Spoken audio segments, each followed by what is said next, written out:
Good morning, good evening, good afternoon, and all that other stuff. It is extremely warm, and you are here watching a tabletop RPG game because it's too hot to go outside and chill. I am Twitch the Person, and welcome into episode 51 of the Power Rangers CyberStrike. Yes, I know I haven't uploaded onto the YouTube playlists for a bit. It's because I've been extremely busy. I do apologize. Real life gets in the way. But in about a moment, we are going to unmute and introduce you to the cast of Power Rangers CyberStrike. I'm going to get straight back into the story. So without further ado, allow me to introduce you to the cast of the game. Hello there, everybody. We are live. Welcome into episode 51. It's almost 52 episodes, almost a whole year. Almost, yeah. So, ladies and gentlemen, first and foremost, playing Marika Hammond, the Red CyberStrike Ranger, we have Chocolate Zombie. You know, guys, this adventure has been pretty more phenomenal so far. Playing the role of Arrow, the Yellow CyberStrike Ranger, we have Cryptic Cyanogen. Say, pretty more phenomenal time so far. Playing the role of Nova, the Blue CyberStrike Ranger, we have Luna 13. That felt kind of forced, didn't it? Playing the role of Scott, the Green CyberStrike Ranger, we have the Internet Mr. Hardluck. Go me go. That is the hypest intro he's given in 52 episodes. Playing the role of CyberStrike Phantom Black, we have Platinum Strike. Oh god. This one always trips me up. Thank you. Platinum Strike. Platinum Strike. CyberStrike Phantom Black, Dwayne Caruso, we have Rosso 06. Meow. He's a cat. Oh, you could have said meow phenomenal. And rounding I out could have done that, yeah. And rounding out the team, our resident Murderbot, Alpha Sentinel, Sniper, Gatling of Doom, Orchid, the Proto Ranger, we have Dynamo Tom. I'm never ever going to let you live down the fact that you fucking one-shotted one of my bosses. Ever. Beep boop. Orchid did nothing wrong. Nah, Orchid did everything right when you think about it. Like, all right, we're going to fight this. And it still wasn't enough. And it wasn't enough, no. So, and of course, ladies and gentlemen, I am Twitch the Person. I am the Dungeon Master, Grid Master, Game Master, whatever you want to call me. It is completely fine.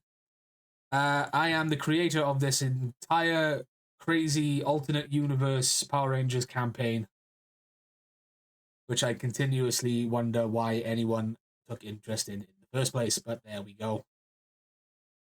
So, Because you're good at your job? I'm good at finding bugs in Foundry, you know that much. Right, so, on the last episode of Power Rangers CyberStrike, the Rangers set off into the snow-capped wasteland of planet Kelvis. They took themselves to a nearby communications outpost, and from there they then drove in the SPD command truck that they were given on planet Smalodia to the abandoned city where many of the workers of planet Kelvis, before it was invaded, lived. They spent some time trying to find any sort of clues or indications of where this hidden SPD communications / lab was within the city, but with no luck. They decided then to set up a temporary base camp and try and bounce a signal off the communications satellite within the city itself. And they did manage to find a signal. However, this signal was not friendly. they decided to investigate and went over to the train yard area of the city where many of the workers would go to travel back and forth through the various factories on the planet's surface. Whilst they were there, they were ambushed by a group of party patrollers, cogs, and two new enemies that they hadn't encountered before but had seen in the Alliance's files, Quantrons and Piranatrons, known to be under the service of one Divatox and Astronomer. During this combat, the Rangers fell on the back foot as they heard more enemy reinforcements coming to their location, but was saved by a familiar figure to the Rangers and to anyone that knows allies of the Grand Alliance, and they were saved by the Gold Ranger of Triforia. The Gold Ranger of Triforia then led the team, along with Professor Daxian and Pungus, to the command terminal of the train services, of the shuttle services that would take workers to and from where they needed to go. And then they were led to a secret subterranean communications center, almost, which turned out to be, thanks to the iconic trappings as described and identified by both Scott and Dwayne, to be the communications lab that they were sent to the planet to find. However, when they entered this lab and were taken to an area that seemed to have had some power restored, they were met with 3 other individuals alongside the Gold Ranger, and it happened to be Trey of Triforia. However, it was 3 Treys of Triforia. That, ladies and gentlemen, is where we will pick We'll up. conclude this week's session. Thank you all for coming. We do the same thing. We'll Thank see you all for coming. we'll see you all Goodbye. next week. If only. That's all you get. That's all you're getting. Where we pick up the the campaign, ladies and gentlemen. So, you found your objective quite suddenly, and you are now in this small area where there's obviously some power has been restored. Not a lot, enough to create a livable space. It's not freezing cold in here, but it's not exactly, warm. So you can see that there's like controlled campfires. There's like I say campfires. There's like a steel barrel that's got like wood and stuff burning in it, or anything that is burned. You can see that there's, this place has been lived in, and whatever rations were stored here in this subterranean base have been consumed.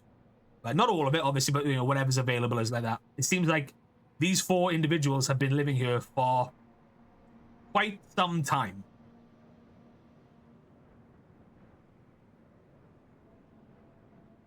You are, of course, all still more. Professor Daxian is with you, and Pungus standing off to the side, being his putty self. Being the good boy. Yes. So, you are confronted with the Gold Ranger and 3 Treys of Triforia. What is your reaction? You found, like I said, you found your objective. So I guess the first question Marika would ask is to the group is basically, do we want to power down here? Do we want to stay morphed? I believe we're amongst friends. Alright. She'll kind of give everybody the command to power down and... Power down. Yep. In a flash, you all power down and you revert back to your civilian forms. As you do, Trey kind of looks over towards you, Orchid, with a little bit of like a, oh, I wasn't expecting that. Well, the 3 trays, I should say. Sorry, the 3 trays kind of go, oh, that's. And even the Gold Ranger kind of tilts their head and then just kind of shrugs. I also kind of shrug. Yeah. That's so Orchid. She's a Alpha Sentinel. Marika would say to Trey. one of the trays looks forwards, just kind of goes, ah, remarkable. You did remind me of some of the Alpha units of planet Edenoi. And he kind of then he turns to. Orchid. I'm Trey of Heart.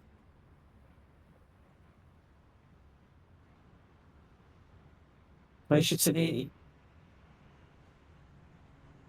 He kind of gives you like a conserved bow. He kind of just goes, hello. I nod back to him. Yeah. The other 2 trays then step forward. One of them, he puts his hand like over his like to his heart and just goes, I am Trey of Wisdom. And the other one stands forward. He's got a bit more confident air about him. He goes, and I am Trey of Courage. That's a Daxian. Oh, yeah, okay. Someone was about to speak.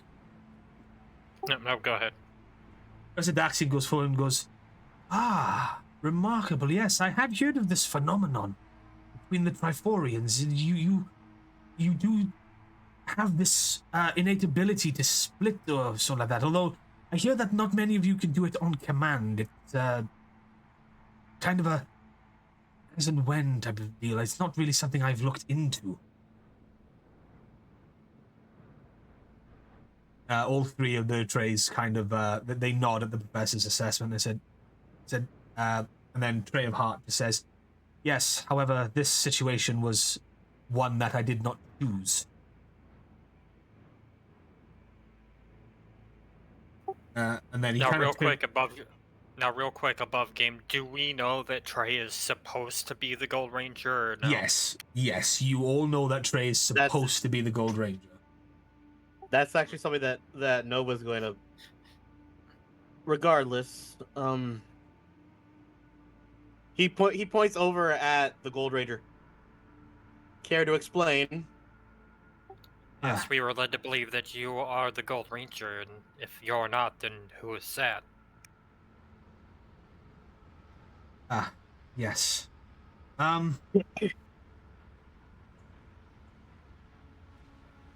Yes.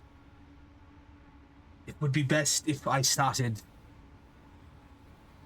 Sorry, I best if we started at the beginning. He kind of turns to the Gold Ranger and says, "You can power down.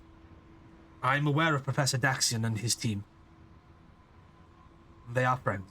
And the Gold Ranger, and then in a flash of gold, the Gold Ranger powers down, and what's left in front of you is the image of an Eltarian woman. She's kind of standing there. She's wearing, basic Eltarian garb, like traditional. That's very functional, very practical. It looks almost like something a medical officer would wear, actually. And she kind of turns, and she kind of gives a nod.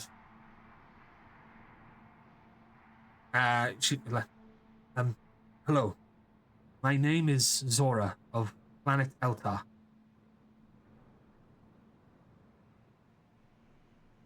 I understand that this is probably not what you were expecting to find.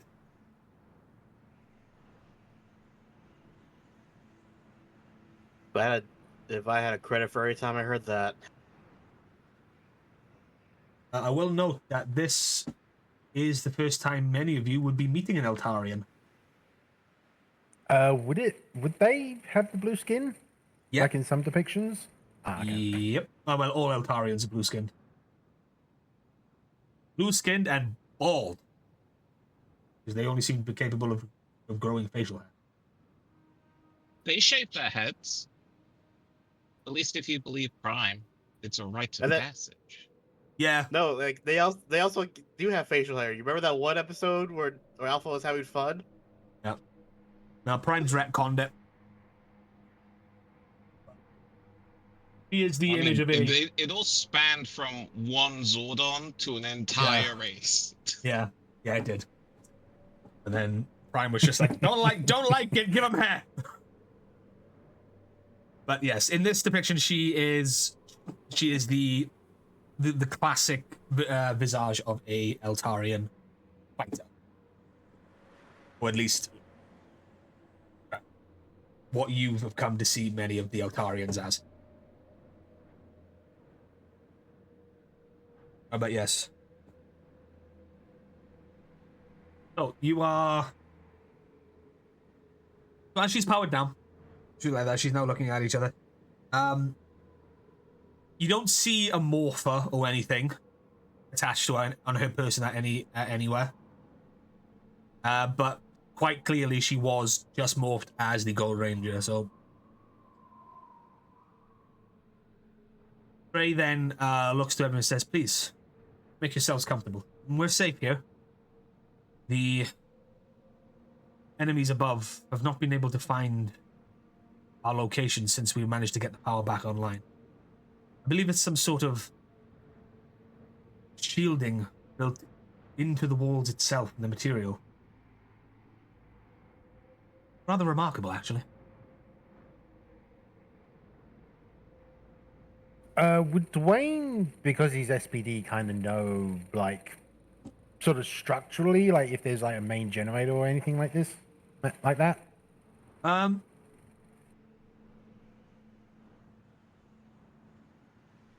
There's quite clearly a main generator in the base. You wouldn't need to be SPD to figure that out. What is happening here is obviously they've managed to get a like a subsidiary generator back online, like a backup one. Mm-hmm. Obviously, you don't know the extent of the damage to this place. It's been, a long time since Kelvis was taken. Well, I say taken, what became a hotbed of a planet. But what you and Scott would know is that it would be, quite the materials and stuff used in the construction of this base would be very similar to other hidden SPD sites around the universe that you've been to, or like special ops units or whatever. Yeah. I'm just kind of wondering, with that experience, would we know kind of to the extent of how things are? How Not bad this one. things are? Not this one, because this was something that not even you knew existed. It's not something that even Professor Daction existed. What you believed to be the top echelon of clearance security obviously was not, because it was very hush hush when you learned about this place, when you were given this, like that. So it's the whole kind of thing of, why did Kruger, why was this kept a secret, all that kind of stuff. Hmm.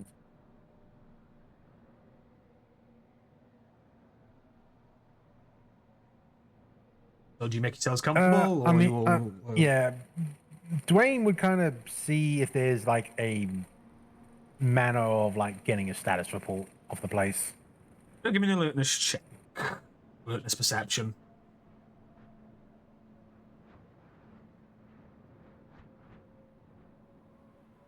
Actually, could I do technology or? No, you're kind of looking for something at the moment. You're not actually using a 12. Yeah, 12. Yeah. Yeah, you can see that, aside from a lot of things, like a lot of the computers and stuff and the surveillance cameras around the area are actually working in this sector of this place. Taking a better look around, Dwayne, you realize that this would have been like, I guess like an operator's like division, like, people would say, they'd be like, connect, it's just like, oh yeah, look, we're keeping an eye on what's going on out front, we're keeping an eye on what's going on within the base. So essentially the security section. Yeah, more or less. Twitch, do you mind if I try as well? Yeah, give me perception roll. Alertness perception. 22. Okay, with a 22, Marika. Yeah, you realize you see everything that Dwayne sees, but you also see that you notice that some of the power lines are traveling further off into the base, so there's obviously power being diverted somewhere else as well. You're not quite sure where they're going, but there's definitely power going to elsewhere, not just this area. Marika will elbow both Rosso and Deluna and point and say, "Hey guys, look, the power lines." I was actually are gonna going say, like, somewhere before she did that, Nova was also gonna look around. Yeah, sure. You can give me a alertness perception.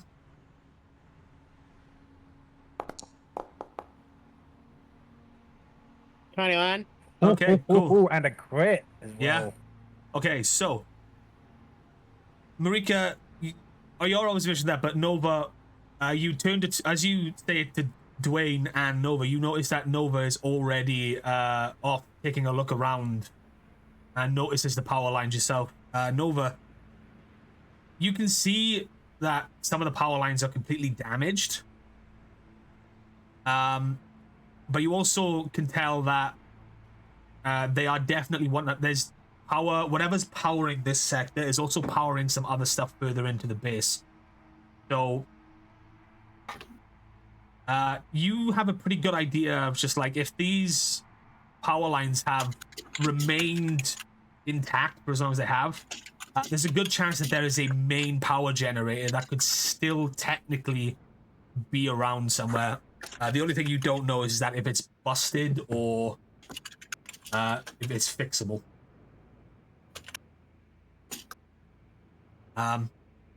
But as you three were doing that, everyone else, I assume you've made yourselves comfortable. Professor Daxian's pulled up a chair. Pungus is kind of looking at the 3 trays, just kind of like he's pointing. He's going like 1, 2, 3, and then he's like counting on his fingers. You guys really do. Okay, don't talk over each other, guys. Tom, go first. I'd be checking on Daxian first, but then I'd be like analyzing my drone from the shit it just pulled to make sure it's okay. Yeah. Daxian's fine. He's only taken a couple of hits. He's nothing major. He's just kind of like, he's very much just like, I'm too old. I'm an old man. This is not what I do. But he's fine. It's just fussing. Yeah, he doesn't need like any medical attention. Your drone seems fine. It seems completely full of that. The only thing that you've noticed is that there doesn't seem to be much of a communication signal getting outside of this base. Do I still have my link to the Gamma? Because no. Glyph. You notice that Glyph's presence is still in the drone, but it's now kind of like Basically, the connection is severed. Yeah. So he's working sort of remotely from the drone. Yeah. More so, that means whatever severing the connection could possibly be grid-based, because it was meant to be can no longer lose connection to the Gamma. Oh shit, yeah, it was. Unless that's not the case and I can't contact the Gamma. No, it was. It's a grid connection thing. I forgot. That's... Yeah, notes clash. Woo! Alright, I'm just going to cross that off. Retcon that. You still have a connection to the Gamma. Sorry about that. I think nothing more of it, even after you've said that. It was just, is there still a connection? I move on.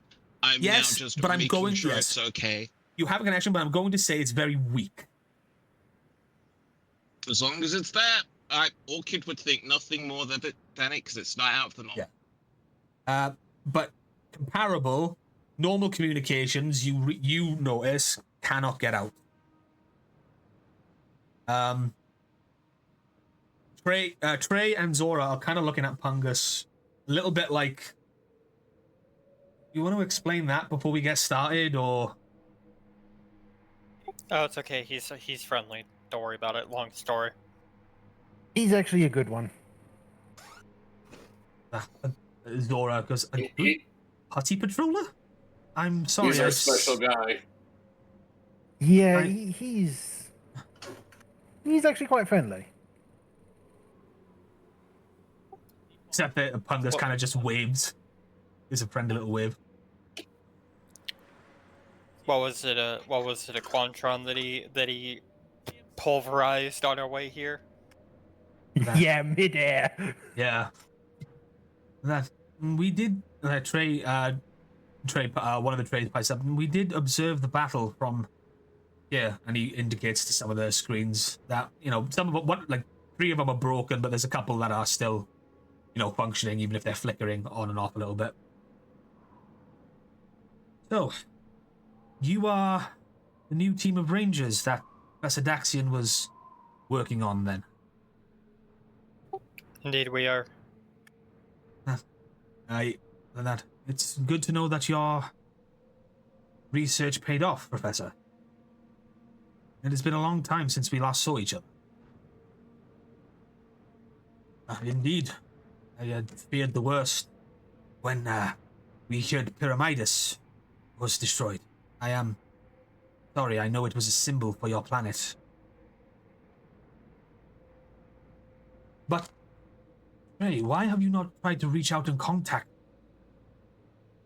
I mean, last we heard you were here working with the Astro Rangers, and they have been missing for some time.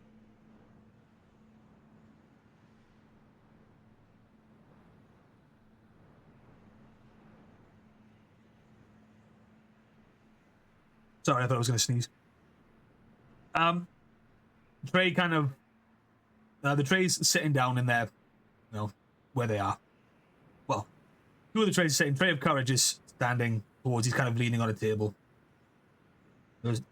Yes, it was a sacrifice that I had to make to allow the Astral Rangers to escape this planet. Suppose I should start as to why we were here in the first place. You see, I had received communications from the Astral Rangers themselves, said they were looking for something. They came across an encrypted file. And so they decided that they were going to try and find more about it. Their information led them here. What was in the file, I didn't dare ask, but considering I was in the area, I decided that it would be best if I lended my aid here. Upon our arrival to planet Kelvis, we saw that it was in dire straits. Although I had decided that I was going to aid the Astro Rangers, I also made it a priority to aid here on the planet itself, which was duly timed as they were on the back foot. We stayed here for a number of months. Whatever the Astro Rangers were investigating, they were trying to find. Turned up deep behind the enemy line. It was one of the old research labs here on the planet. It had been converted into another experimental base for increasing the Machine Empire's combat capabilities or whatever. However, what they found seemed to spook them. The only thing that I was able to glean from the mission before they left the planet was that they now had a set of data cards. They were locked away in a secure area of this research lab. And the odd thing is that their data cards were empty. There was nothing on them. But it was a redacted project that was commissioned from the command of Astronomer herself. And that was the last I saw of the Astro Rangers. Whatever it was spooked them, and then they left the planet. Data cards, huh? That, yes.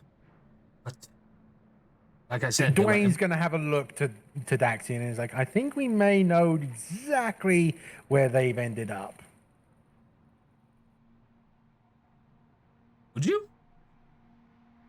Because those were the same data cards that allowed us to access the Zords in the first place. Not the same data cards. Oh, okay, right. I thought they were the same. No, I mean they look similar. If I'm catching your same wavelength, but yours are color coded. I mean, you can even show Trey your data cards if you wish. Yeah, he'll pull out his data card and be like, "This the same one, or?"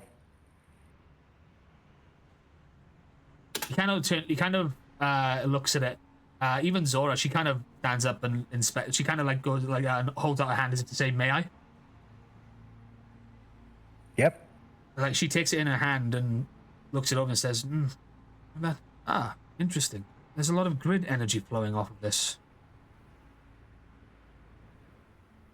Yeah, Professor Dax. It's because of these that we got our Zords because of these.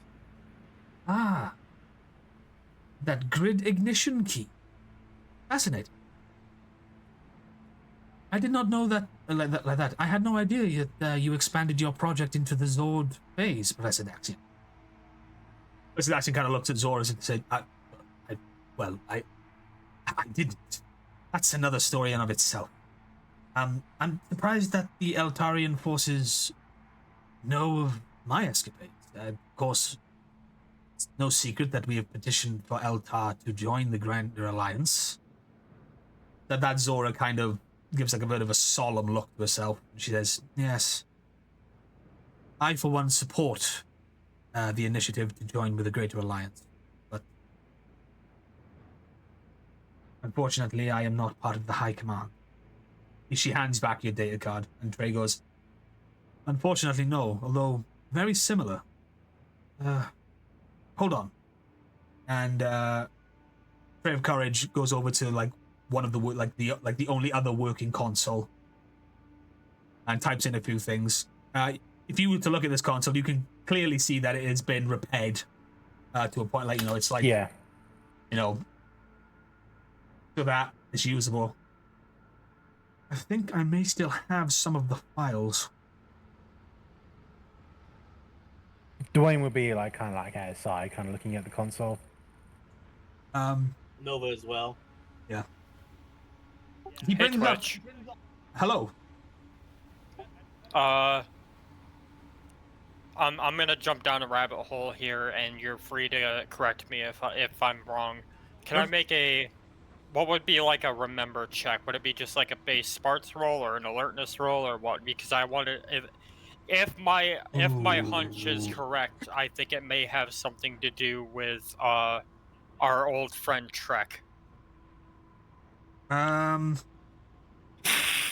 Let me check, because there is, I believe, a perk. It's a general perk that's called Keen Eye. Your attention to detail second to none, granting you the following benefits. Yeah, you can do like an alertness skill test to recall any visual detail from the last 24 hours. So yes, for remembering things, it would be an alertness check. Yeah. Or an alertness perception check. I'm going to just say flat alertness.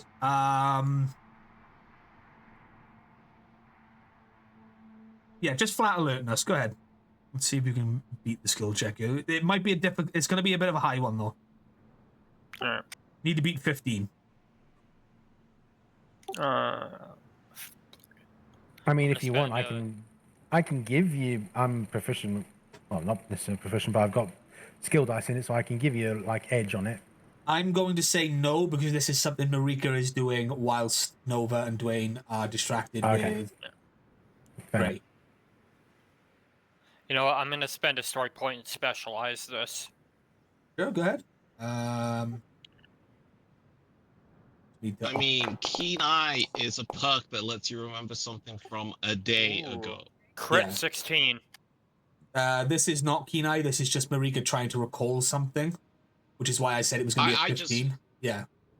I just mean remembering something has been turned into a perk. So just trying to remember something even further ago without the perk seems like it would be a much tougher challenge. Yeah, but I'm also putting it under the things of the stuff that you might run into during this arc, and I'm like, do I want to be that much of an bastard? And I'm like, no. Fair enough. So crit with- 16. Yes, so you do beat it. Yes, you do recall something that Trey said, not Trey, Trek said kind of offhandedly to Scott during their fight. It was somewhere along the lines of, next time it won't just be me you're fighting, as you aren't the only ones with access to the morphin grid.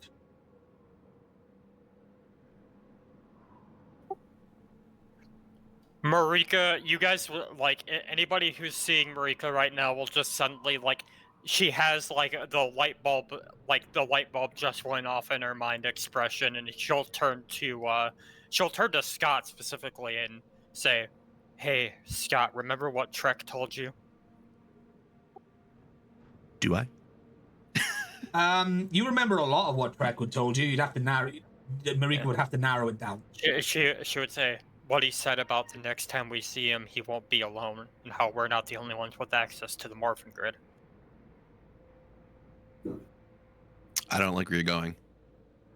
Yeah, neither do I. I don't like where I'm going either, but that might just be our problem here. Great. Great. A single psycho was bad enough. Now you're saying we got a whole team of them? That's possible. The Trays and Zora kind of pick up on what you just said. And Zora goes, wait, Psycho Ranger? You've met the Green Psycho Ranger? Yes, and we defeated him. Well, not fully, but we barely foiled one of his plans over on... He almost blowed me up. What was the planet we fought him on again? On his prison planet. It was just an unnamed prison planet. Yeah, it was his personal, like, prison planet. We foiled one of his schemes there. Not familiar with the planet you're talking about, but It didn't really have a very specific name, but if we gave you the coordinates, you might know which one it is. But All I know is he told Scott that there are we're not the only ones with access to the morphin grid, and if that is true, what are the chances that we have more Psycho Rangers running around? Yeah, we caught him doing vile experiments involving the supersonic Rangers morphers.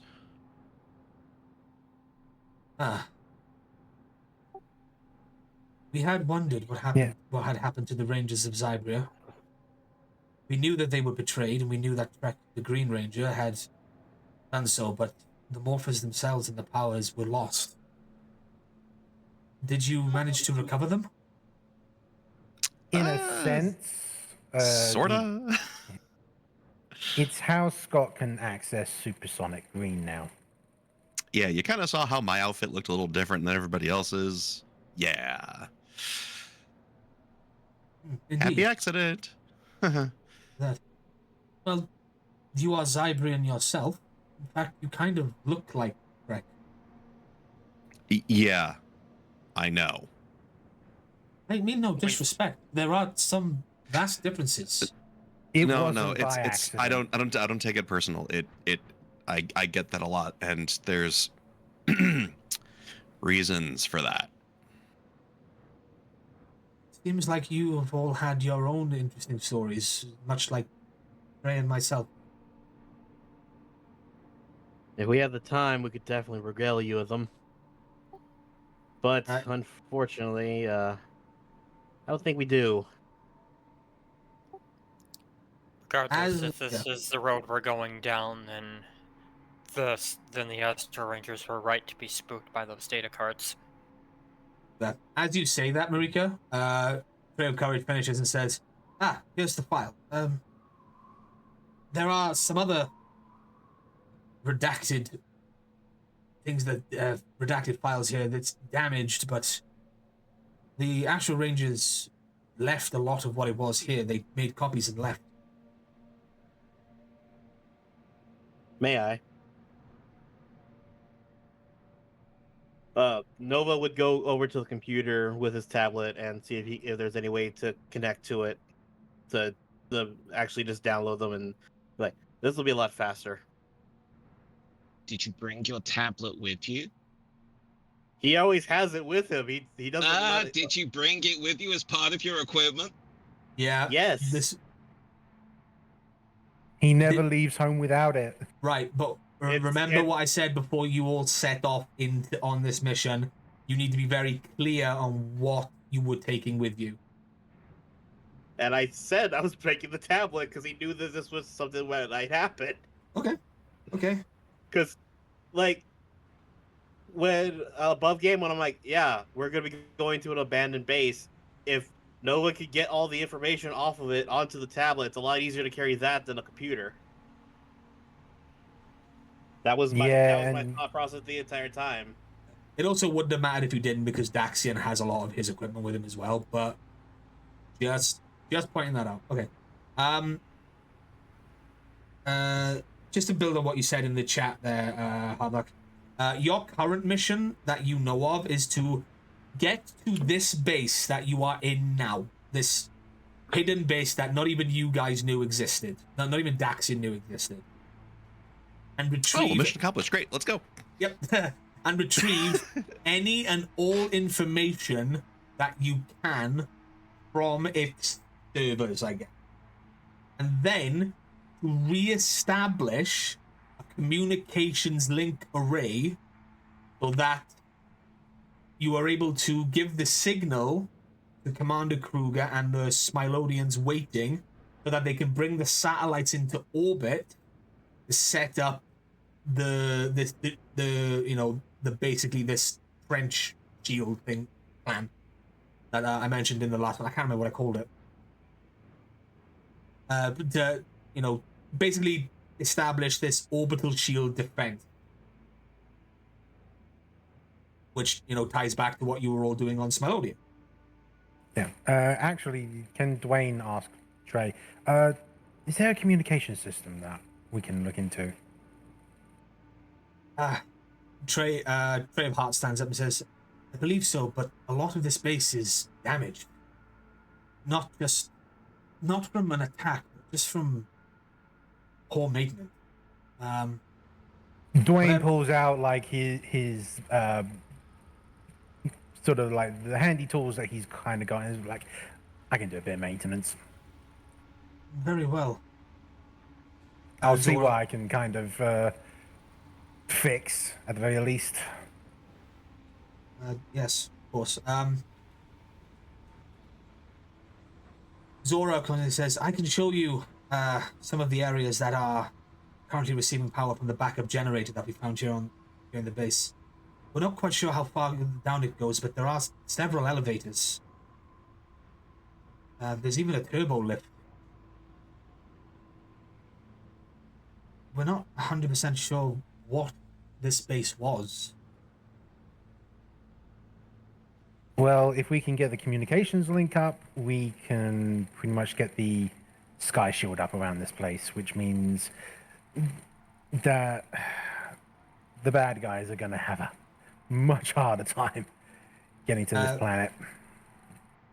Trey of Wisdom looks at you and says, Sky shield? Yeah, something that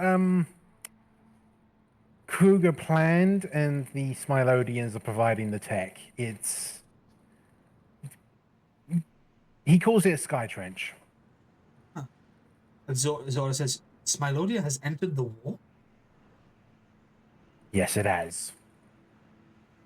Actually, it's because of us that, and we found out that not all of the leadership was on board with it. Some of them actually sided with the Alliance of Evil. But we managed to boot them off my planet. Yeah, we basically stopped a coup. Seems we have been stuck on this planet for far too long. Anything we can do to aid you, we are willing to do. I said this, but Professor Daxi stands up and says, yes, we would welcome any help, but Trey, you still haven't explained how you have ended up like this. So at this point, Zora says, I can help with that. And then she kind of presses a couple of buttons on like this gauntlet on her wrist. Kind of like a little wrist computer. It said, yeah, my old helmet recorded what happened.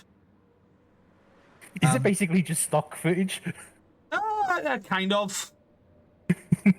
So what you all then see from from this little recording, you see Zora in some sort of Eltarian armor. She was what's known as a Bronze Guardian. They are like the lowest form of warriors from Eltar. But you also see that she's kind of like hanging back and tending to like other down fighters and like soldiers and stuff. Hence why she kind of looks like a medical officer. But you can also see a very distinct purple blast or purple blasts being shot over their heads. And you also see like the cat like the footage turn to what's happening outside, and Trey in his Gold Ranger outfit battling off cogs and other enemies, and then all of a sudden he gets blasted from a distance by an individual that you you recognize. The outer ship. It's one of the Machine Empire. One of the Machine Empire generals. You're just not sure which one. And as he gets blasted, you notice that he gets blasted back, and his morphed shell kind of starts to fluctuate before the footage just goes dead. Question. Dwayne winces at that. Yes, Scott. Did the energy from the weapon resemble energies that we've seen related to that ore? Yep. Shocking. Yes. Yeah, that's why Dwayne's wincing. Zora said, I know that. There was this new weapon that they had deployed. I say a weapon. It was very unstable, as whatever they did resulted in a lot of explosion. Their weapons exploding and causing damage to them. It's probably the only reason a lot of the soldiers made it out that day. But whatever hit Trey started to affect him in a way I've never seen before. It's anti-grid technology. Yeah, it probably cut off his access to the grid. What? One of our earlier missions had us looking for a mineral that had anti-grid properties. We know the Alliance of Evil have been trying to use it and weaponize it, and it seems like they've already partially succeeded. Daxon pipes up. Not an earlier mission, Captain Hammond. Our main mission is to find out what it is and neutralize it in any shape or form. But you're standing here, Trey, which is odd, because when Dwayne was struck with it on Smilodia, well, we nearly lost him. Yeah, I nearly went kaboom. And when I say kaboom, I kind of mean like take out practically a whole city kaboom. An energy source that can disable... This is Zora. An energy source that can disable one's connection to the grid? But that's something not even our scientists thought possible. The grid Unfortunately, we can definitely vouch for that. The grid in itself is a living force. It's a creature all unto itself at times. And she kind of looks at Orchid and said, I have a feeling the grid is responsible for your robotic friend here. Never have I seen an inorganic being able to access the grid in the way you have. Orchid, was it? Yes. I am Orchid. fascinating, but not one off from the grid. Professor Daxian moves on and said, yes, unfortunately, it's true. It's been my team's mission to find and study this. Unfortunately, it seems that Trey was hit with a prototype of a reformed weapon. They've managed to synthesize and create a stable weapon to use against Rangers. It seems whatever Dark Spectre's forces are planning, they now have a way of trying to level the playing field as far as Ranger teams are concerned. But still, did you feel anything, Trey? Did you feel sick? Did you enter in a coma or anything? All three Treys just shake their head no, and Trey of Wisdom goes forward. Says, my theory is that our unique Triforian DNA somehow aided in our recovery. However, every time I attempted to morph thereafter, it was a struggle. I felt that I was in pain, and then during an assault where I was protecting the caravan, it became too much, and I split into the three forms you see now. It was at that point I feared that the Gold Ranger powers would be lost, and so I enacted the ritual of transference. And I transferred the powers of the Gold Ranger to Zora. And we have been here ever since. Is there any way for you to be able to become one again? I would have to return to planet Triforia. And unfortunately, we've been stuck here. I have been helping Zora attune to the powers of the Gold Ranger. Usually, the powers are too strong for anyone other than a Triforian to use. However, it seems Eltarians are somewhat predisposed to the powers of the grid, which has helped on this planet enough. It seems that there is a lot that must be discussed. As for your mission here and how you got here in the first place. And truthfully, I would like to have an update on what's going on in the greater galaxy. Professor Daxon, if you would. Yes, Trey, my boy. Not a problem. I will try to regale you with as much information as I know. Rangers, we have completed the first part of our mission. I feel it would be prudent now for you to explore what you can of this facility.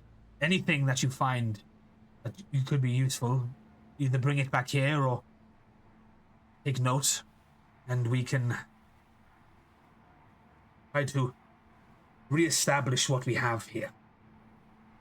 And hopefully we don't get any more surprises. I'll focus on the communications link and then maybe try and see if I can look for that main generator. Nova would assist in that. That's actually exactly what I was about to say. Yeah, same. Cool. So, as Professor Daxian kind of starts setting up his equipment here in this little security detail, that Zora walks over to the six of you and says, I would like to help you in any way you can. I have a rough detailing of many of the places here that are still accessible. Some, though, are either blocked by debris or anything else, but if you need help, I'm willing. Appreciated. So, the six of you now have a free run of this facility. What is it the six of you would like to do? Would you like to split up, or would you all like to investigate together as a team?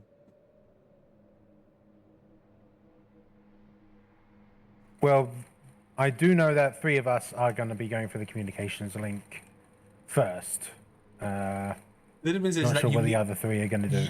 You all need to find these things.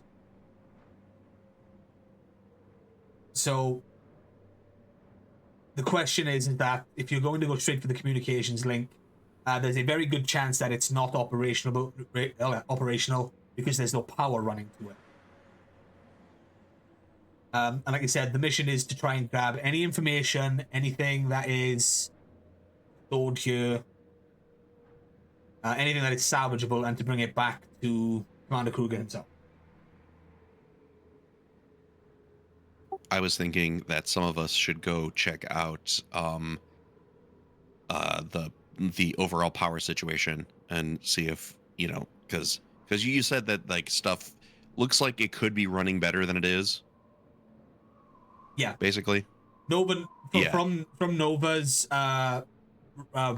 role, he's like, there's definitely power going elsewhere, but it feels like there could be more power generating this base. Yeah, I think at least some of us should go handle that immediately. That's what I was planning to do. And if, well, I mean, the main reactor was going to be the second thing on my list, but if it's going to be the first, I'll go with that as well. Because that's what I was thinking, is at the very least, Marika takes Nova and Dwayne to follow the power line and try to find that generator. That works for me. Cool. Okay, I'm gonna say that all of you then, the 6 of you plus Zora, so the 7 of you. Just by the way, you spell Zora's name.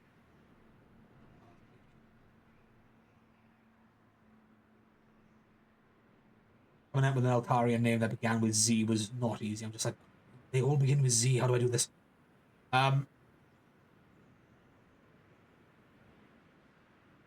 Zora, she leads you down into a small corridor. You see that there's like, again, it's just rudimentary. You go down the corridor, you see that there's other rooms splintering off. They look like storage rooms, where they're changing rooms. You know, there's lockers and stuff.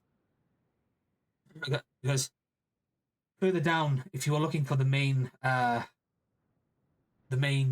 power situation, then we're going to have to take one of the lifts down to a lower level. There's 5 levels in total. To get to the lowest one, you need to take the turbo lift, but I'm not sure how operational it is, or if it's even safe to use. And there's just a lot of things that we've been unable to access, even though there's backup generators having power flow to certain areas.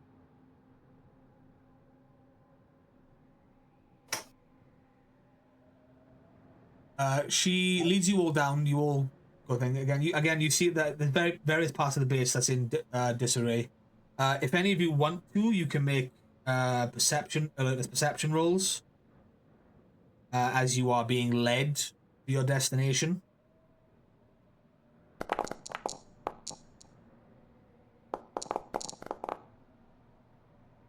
Damn, 10? What? The crit 8. 12.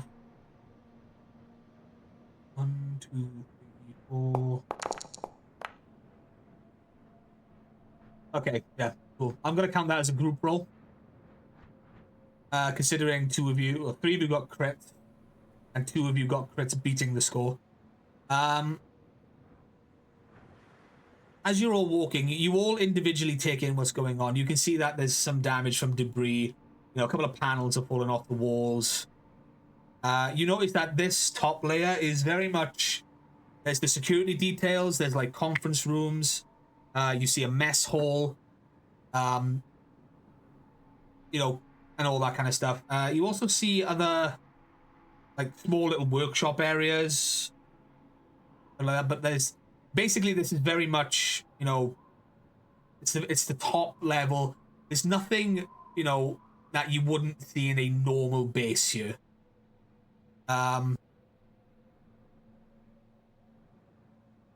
So from that, it would tell you all that whatever Kruger has sent you here to find is obviously on the lower levels.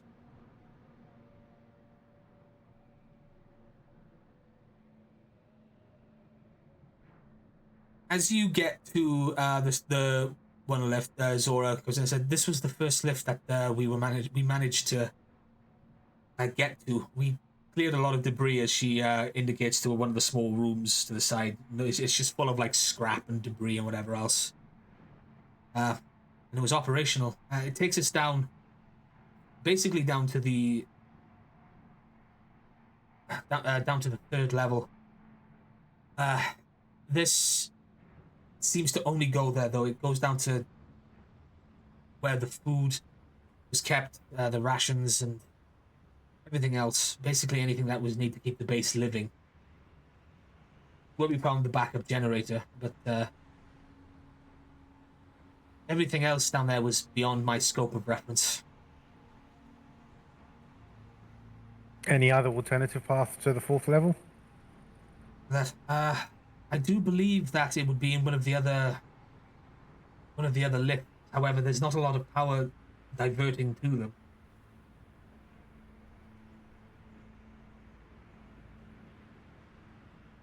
We've only... Is there like an inner shaft ladder that we can use, or? I believe that if you were to go to the lifts that would put you down to the 4th level, then you could probably climb down it, yes. But like I said, if there was enough power going around the base itself, that might not even be necessary. The only one that I fear is the turbo lift, which would take you down to the very bottom layer.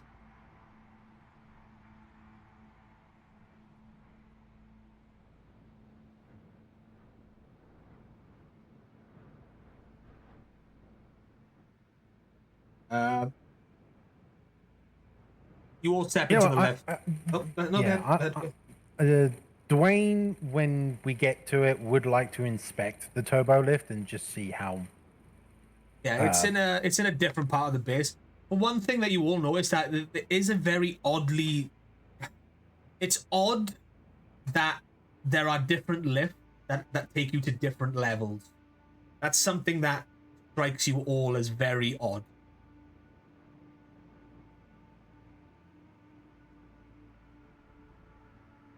But you enter this lift, and it takes you right the way down. Takes you to the 3rd level.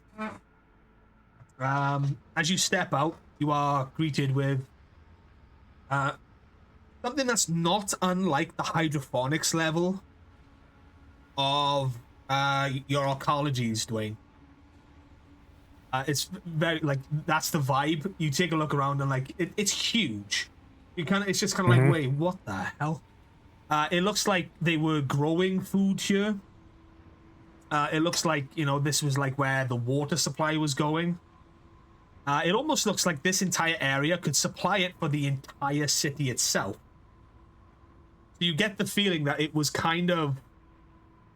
But you also this is where the main food production was being made. Yes. But there's nothing to suggest that it is flowing out into the city. It's almost like it is localized to this base. It's far bigger than it needs for a base with just 5 levels. Is there like a map of the base at all, or? If it's on the system, you could probably try and get it off, but you haven't tried yet. Nova, can you pull up a map of the base? I could try. Be a technology roll? You would need direct access to a console to try and do that, and there are none here that look operational yet. Zora points over to one of the. She says, "Over there, over here, and further over." He leads you over, and then you notice that there is a line of smaller-looking generators. Most of them look absolutely, conked out. Like it's just like, yeah, this is like misrepair. No maintenance, nothing. It's but looking at the one that is working, it's like, damn, that is on its last legs. I'm gonna say, can Dwayne give it a look over and see if he can do anything for it? You can, but before you do that, Zora says, taking on excursions. I've been bringing back whatever I can find and salvageable. Try and fix it myself. I'm not the best. I'm a fighter and a medical officer. I'm not good with other maintenance things. I'm not an engineer. But myself and Trey have managed to keep it going for as long as we've needed, and there's been a healthy supply of food that was kept here in storage. It's strange. For a base this small, it seems almost as if there was another city below this city. That's why I was kind of wondering about map. This hydroponics level is huge. Way too much. To give you a scope of it as well, like the city that you entered, it was like basically a capital city size type deal. It was like obviously there were people living on here, but they were all working in the multitude of factories that spread across the planet. Zora then points over, says the main generator is over there, and like she points over towards the center of the room, because the generator is always at the center of the room. I love that trope. It says that I've seen no extensive damage from what I can tell, but again, that was beyond our scope. We were lucky to have found these smaller generators, and we took what parts we could from the others and managed to get this one running, but it only powers up the small area that we now basically called home for. I've forgotten how long I've been here, truly.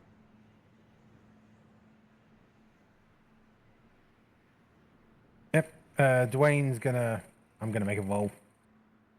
A roll for what? Technology engineering. See if I can, patch this up a bit more better. Are you patching up the emergency generator, or are you going to try and assess what's going on with the main generator? The emergency first, then I'll go for the main. Okay, cool. Yeah. Yeah, you do a technology roll to assess the critical 8. Okay.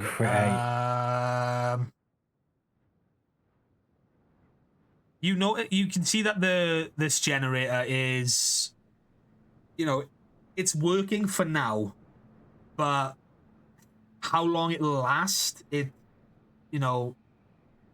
a coin flip. Like, it could conk out at any time, any day. It's a miracle that it is lasted for as long as they have said. So long that you get the feeling of the fact that it's only the two of them and they're not stressing the power of the generator itself. Is the fact that it's lasted for as long as it has. Right. So no additional thing that Dwayne can do to this backup generator then? You could try and... Scott. I look to Scott. Do you think turning it off and turning it back on will fix it?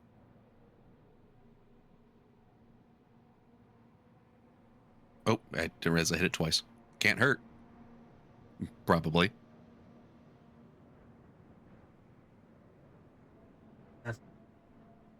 I don't actually do it. I just remark it because that was the problem we resolved before. Yeah. Just by unplugging it. I go over to the main generator and I give it a big old scan. Yeah, sure. Give me a roll. Science, technology, whatever. Does this fall under the purview of advanced engineering? Yes. This is a whole ass generator. Think real heckin' hard on it. This isn't just normal engineering, it's advanced engineering. Hey, that's not bad. Yeah, just about, yeah. Orchid, you scan the main generator. You take a look at it. It is... there is nothing special about it, but the fact that it is a generator that, again, it puts out a lot more power than a base of this size. A base of the size that of the information that you currently have would technically need. There are several damaged ports, but with the right part, it could be fixed to a working degree. Are those parts part of the salvage back or using parts of the broken down generators possible? It is possible to try to repair the ones that are broken, but there is also a chance that you can salvage parts from around the base. If we get the right replacement parts, we should be able to get the main generator back up and function. But the output of this thing is way more than 5 floors needs. Much like the situation at the food supplies.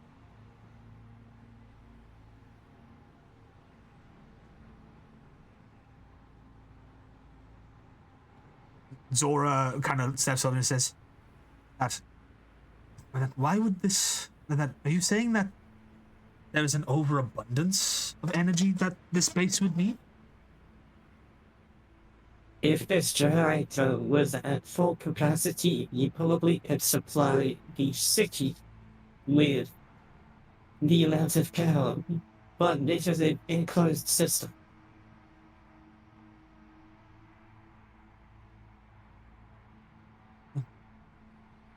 That's just making my suspicions even more pronounced. Zora turns to you. Suspicions? Why said have that... more food than you need? Why have more power than you need? And if we could find a map of the base, I don't know. Part of me is kind of thinking. There's more than meets the eye here. You said that. You said that that Commander Kruger sent you here, yes? Anubis Kruger. Yes. The same one, yes. Surely he knows what this space is. Did he not tell you? Just to get all the information from it.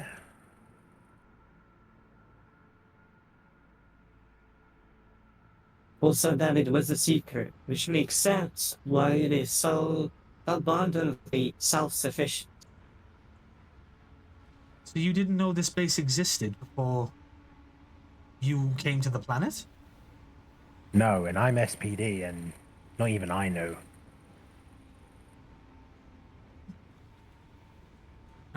Surely Professor Daxian knew.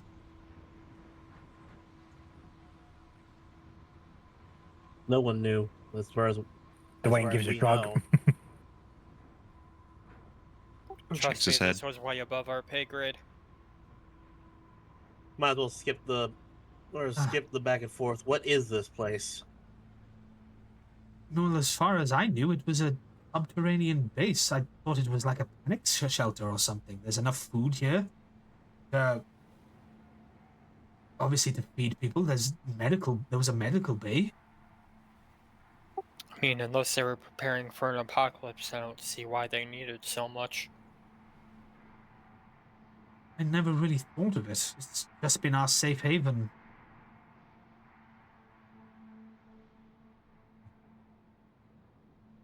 Did Trey tell you what room that they found, what part of the base they found those data cards in? Oh, those data cards weren't here. They were off on another facility further behind the Machine Empire lines.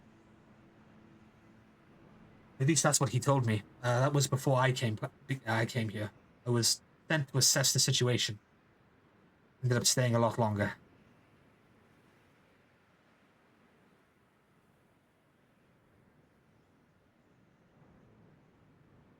And Dwayne, try to start making repairs on the main generator then?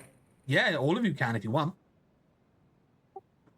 I thought we couldn't do the main generator left yet because we don't have the parts. I mean, you can start trying to repair what's there and then figure out what is salvageable. Oh, I would have started then. I thought it was we have to wait till we get parts. Oh, no, it's not like a wait type thing. It's like you can try and repair what's there, and if it turns out that parts are unrepairable, then you're gonna have to try and see if you can find the part. You need to figure out which part need repairing mostly, but other than that,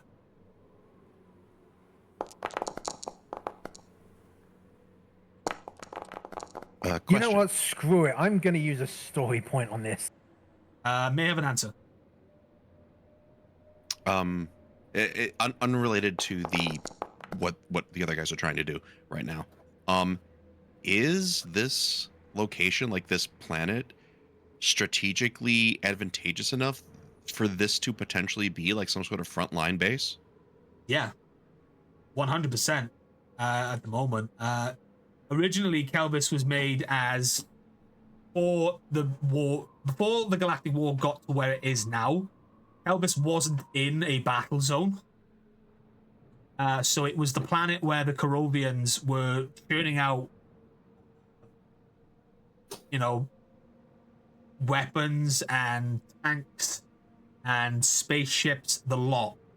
And then the Machine Empire found out about it and they attacked. How many more points are you going to spend? No, it's because I got basically a fumble. I'm re-rolling it. Yeah, that's fine. And that's a crit 20. From what Kruger told us, this base was so hidden, no one knew about it except the locals, or not even the locals, and he was potentially they were doing research for him. So it makes sense, it's completely self-enclosed, it's hidden away, and it can support itself. But the sheer amount it can do it is suspicious. Yeah.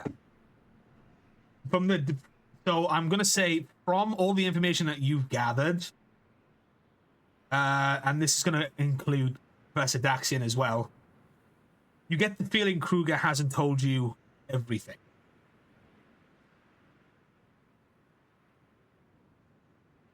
And Dwayne's got a suspicion.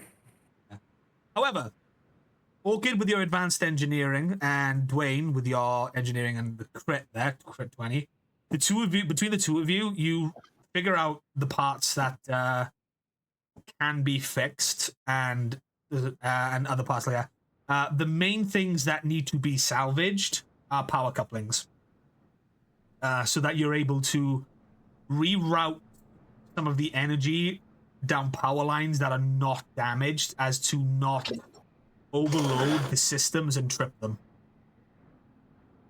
So basically, you need to you're basically playing redirect the train lines with the power here. It's not impossible, but you're just going to have to find some power couplings that are going to be able to do it. Anything else, like other parts, it's more of a case of just getting the wiring back, powering it up, and making sure that, the generator itself is grounded enough to get going. Yep, Dwayne will kind of say, well, it looks like we're going to need a lot of power couplings and wiring and stuff, but we can get it up and running. Would the backup generators here have compatible ones, or are they just different types of generators? No, they would. They would. Zora, hearing you say that, is kind of good. Says, the backup generators still have parts that we haven't salvaged, and we've managed to keep some stored. Hold on, I'll go and fetch them. She runs off to a little another part of the hall of this grand cavern that you're in, into one of the side storage rooms, and she pulls out she starts dragging out a crate. She's like, we managed to salvage everything we could and thought that was usable, just in case the generator would go down. Still, there may still be some parts lingering around the area itself that you may find useful. She kind of brings it over and then she takes the lid off, and it's just full of old scrap parts. Some that may need a little bit of fixing, a bit of tinkering, but nothing damage. So you can, in theory, fix this power generator. How long it will take will depend on the dice. I get to it. So- Same roll as before. So my question now is, who is doing the repairing and who is doing the salvaging? Nova would actually work with the repairing. I'll do the repairing. I'll do salvaging. Same. Cryptic? Sorry, just got back from the bathroom. So you're kind of splitting into two teams. It seems like 3 of you are doing the repairing, which would be Orchid, Nova, and Dwayne. Marika and Scott said they are going to do salvaging. What would you like to do? Do you want to help with the repairs, or would you like to help salvage stuff for the repairs of the main generator? I'll help with repairs because I've got a higher science. Or Cool. Well, actually, it's 50-50 survival and technology, isn't it? Yeah, it's going to be an engineering more than technology. This is.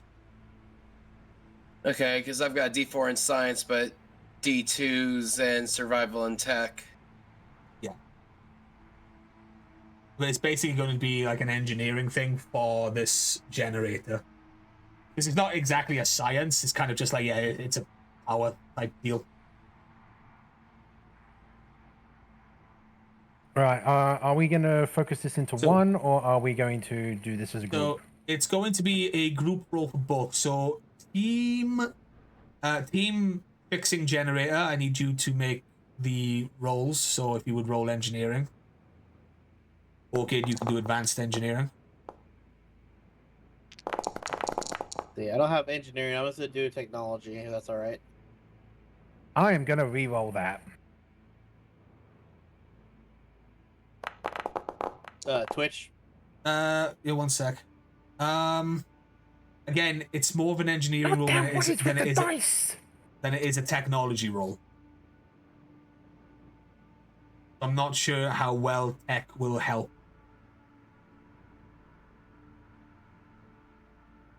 So science roll then?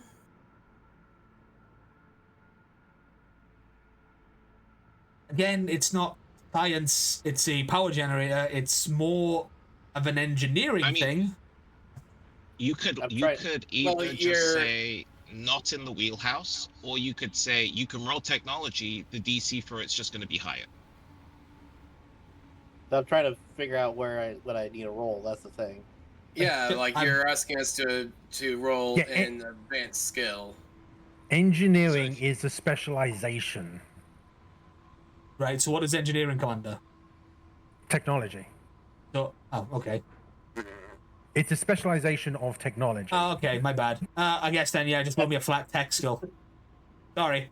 I'm like, hey, I'm doing what I can here. I'm sorry. A crit 14. There we go. 3, and 16. Okay. Hey, 16. 1, 2, 3. Okay, so 2 of you passed the roll. And because it's Nova's crit, so team fixing the generator, you're doing well. One of that. I now need team salvage to do their role, which is just gonna be a flat like alertness perception or just alertness. Harlock has AFK'd, so you'll need a roll for him. Yeah, that's fine. Not a problem. So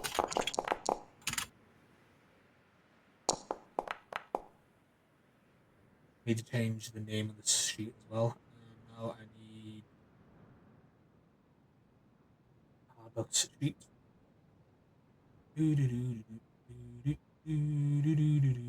Alertness section.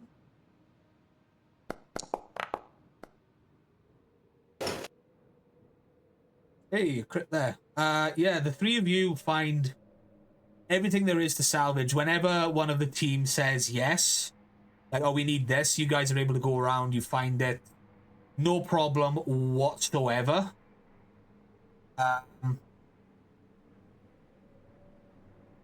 It takes a few hours.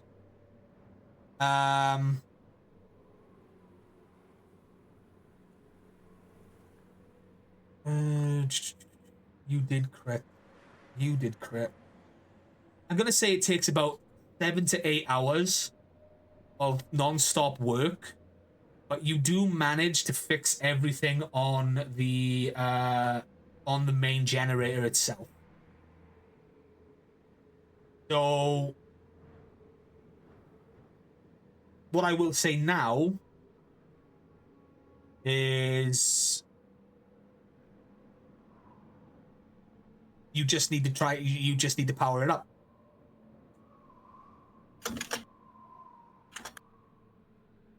So where's the main switch? It would be up in one of the main control box. It's not too far off from the side. Dwayne will head there, and he'll go, and the monkey flips the switch. So as Dwayne moves to the control box like that, everything something like that. For a moment, there's nothing, and then all of a sudden you start to hear a like this pulsing of energy, and then all of a sudden it kind of like whirs to life, and then you start to hear like a snap hiss, and like the generator itself starts to like rotate as it kind of like lifts up, and then all of a sudden it looks like it's like a semicircle, and it's got like rods that start to like protrude out of it, and then all of a sudden it just kind of starts, it just hums to life, and then all around the room that you're in, you just start to see things like the lights light up, consoles start whirring back to life, everything kind of just starts whirring, and it kind of drowns out the hum of like the winds of the planet above. And for all intents and purposes, you've managed to restore power to this subterranean base.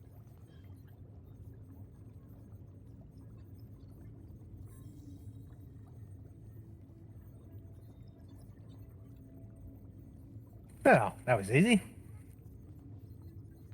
You hear from like your personal communicators, Professor Dashian comes in and says, Rangers, we seem to have gained a little bit more power up here at the what I assume is the security room. Yep, that's... But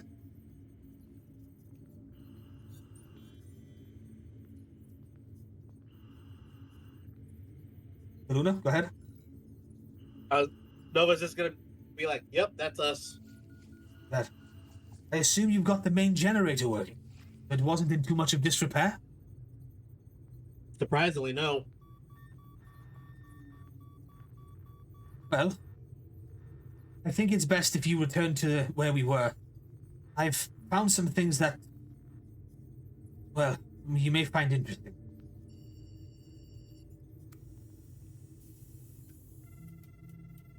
Who knows, maybe we can find a map of the place. Why am I not happy? Or why do I feel uneasy by the way you said that? Is the consoles like fed into from the generator next to us? Yeah, there's a whole bunch of things here now. I want to go over and do a little scan, a little probe of the newly awakened console next to us. Yeah, sure. What are you looking for? Are you looking for anything specific, or? First of all, find the map they keep asking for, because, you know, I'd like to be helpful. Yep. And then after that, I want to just try to explore the system, because just to see if, since we are at the generator, we can see where the power is being fed to. Yes, no problem. I'm gonna need 2 rolls. First for the map. Technology? Yes. Now you are interacting it's with not- an computer. I could feel it out, but I'll just do a technology. Whatever you think is variable to Orchid's character, because I know Orchid has tech sense. I'll feel it out. Put my hands on the consoles, not necessarily pressing buttons, establishing my own link. Yeah, sure.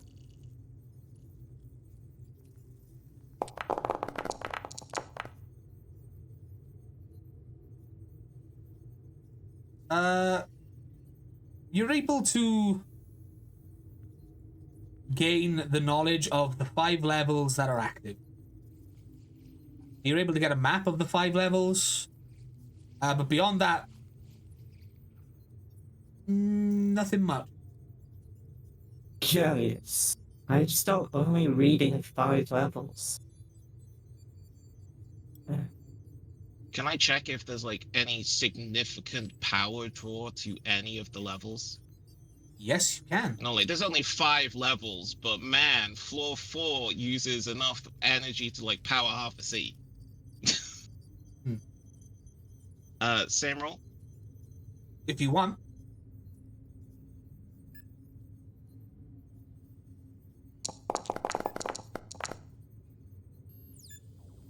Ooh, right. So with this crit,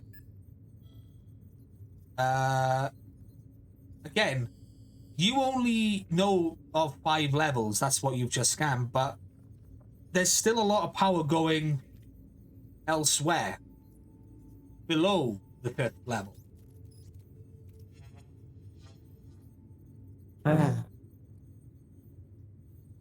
Curious. I can only see 5 levels, but there's a significant power draw off the network. There seems to be rooted beyond the 5th level. But I cannot seem to find any schematics for it. I can share what I have found up. And I send I send the map to the tablet so they can see it and all that. Pull it up on the screen. Yeah. As you were doing that, Orchid, Zora was looking around the area, just like kind of looking around, looking at a lot of the other rooms on the level and everything like that. And again, he confirms a lot of what she was suspicious of. He said, because it says many of these rooms are producing agriculture without the aid of natural light sources. Everything. It's like we said, it's almost like a self-sufficient city below the city. But for 5 levels?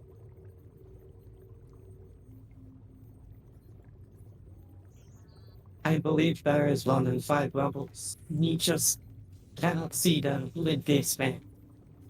If you notice here, And I like zoom in. a significant character being drawn outside of the 5 levels.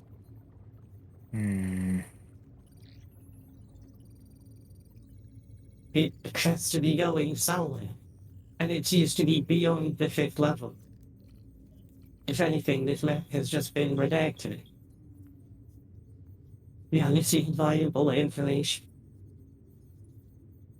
Perhaps we should return to Professor Daxian and pray. Yeah, Agreed. that's probably the best thing to do. Yeah. Whilst we're going up the elevator to Daxian, what is sort of the kind of like the layout of the base, as it were? Like, what sort of shape is it? What's the outline? Well, it's built. It's a subterranean base. Yeah, So- but is it like in a triangular shape, or is it in a spherical shape, or is it in like square shape? That's what I mean. It's for simplicity's sake, it's like a giant square. But again, it's built into the surface of the planet itself. So we wouldn't know its full outer shape. We just know the 5 floors kind of look like a square. The best, again, the best description comparison I can give you is Echo Base from Star Wars. Kind of like how they built into like the mountains and stuff like that. It's just that this is underground. Hardlock had a question in the chat. Are there production and R&D facilities within the floors we have? Yes. From the map that you have now, floor 5 is production and R&D. Floor 2 is medical. Floor 3 is kind of like a barracks. Isn't it floor 3 like agriculture? Sorry, floor 3 is the floor 3 is where you are currently, is the the generators and everything else. Floor 4 is the barracks, and floor 5 seems to be the production and R&D. You know that Zora has been to at least the medical facilities.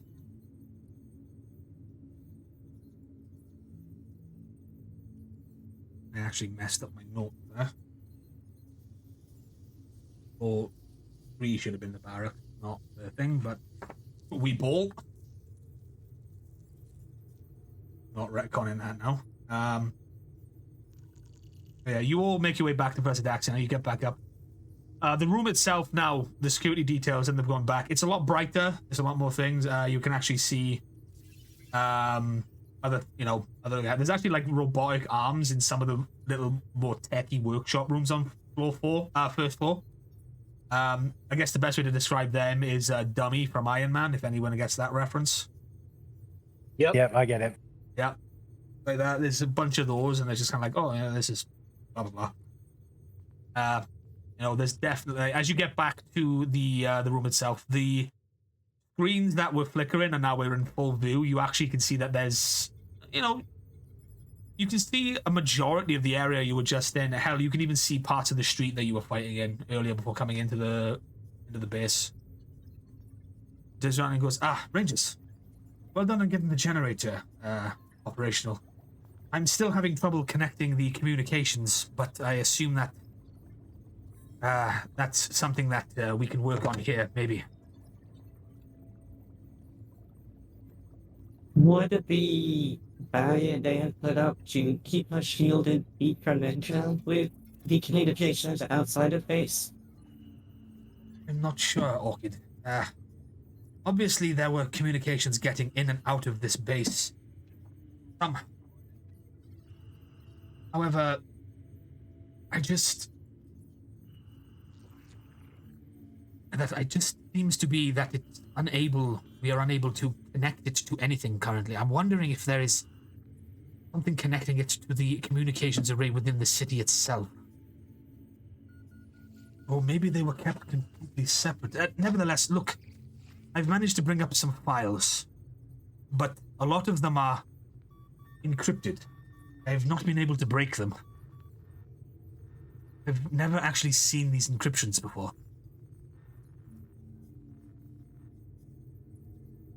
They seem Korovian in origin, but they're far too personalized. They don't follow any code, any patterns.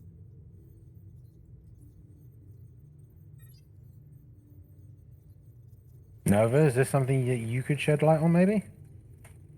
Can he roll something to figure that out? If he wishes to.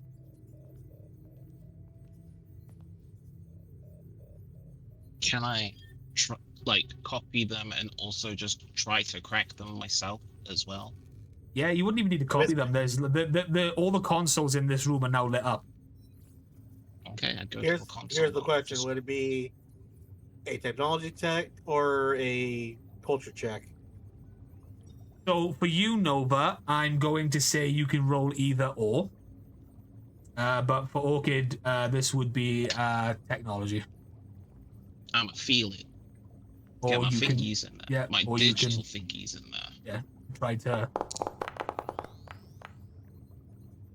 It's a crit 8.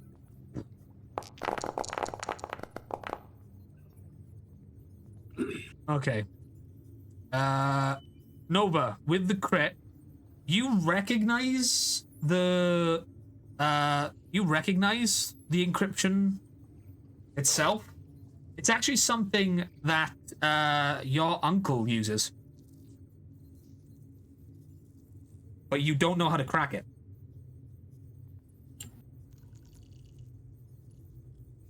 Orchid, you, with your roll, you think you could crack it, but it would take a long time.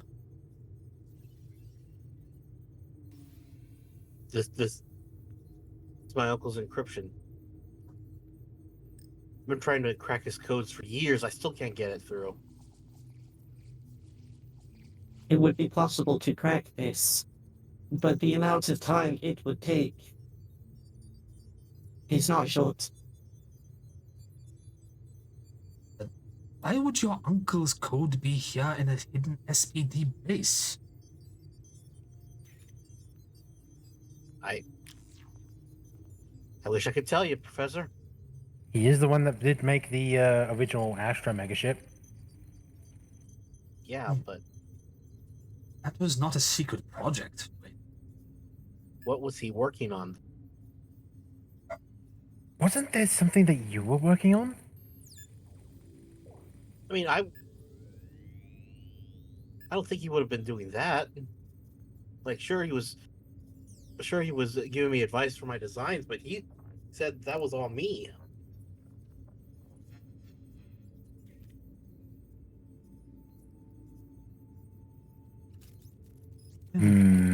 Sorry, Nova, my boy, working on what exactly?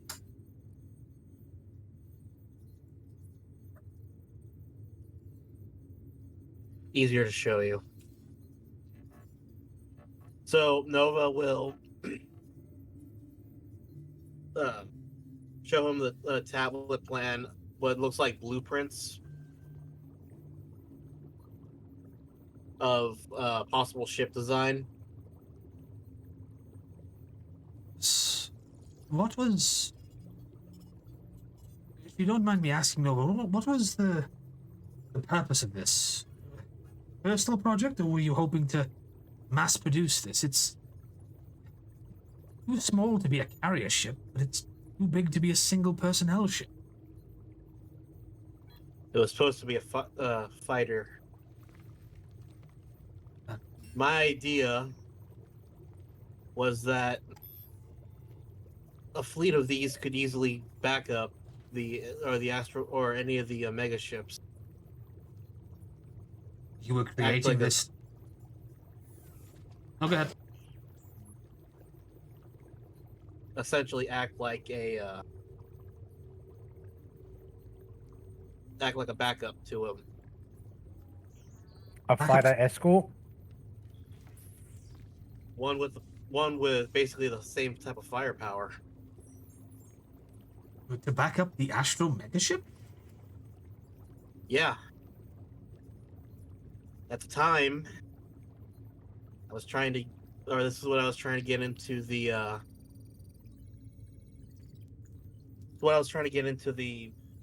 ship program with. But every single time I pitched the idea, I was told that it was way too, well, Costly to produce? Overzealous, unnecessary. Yeah. One thing, the sad thing about my people is that we were a proud sort, and obviously the Astro Mega ship was one of the greatest things one of the greatest ship designs we had ever done. So there was a thought of it was no need to do anything like that. Well, the Astro megaship, of course, is an improved version of the Gamma. Of course, the Astro megaship, as we all know, has Megazord capabilities. It was the first time anything as such had been created. Yeah. So the need for a backup fighter escort would, I mean no offense when I say this, Nova, it would not be necessary. Of course, the Astro Megaship program was then given exclusively to the Astro Rangers. So, But what if your uncle took your designs? I mean, that's I a strange, doubt he would. that's a strange place to go, Dwayne. I mean, think about it. More food than you would ever need, more power than you would ever need, and R&D on the 5th floor, and the power's going somewhere else.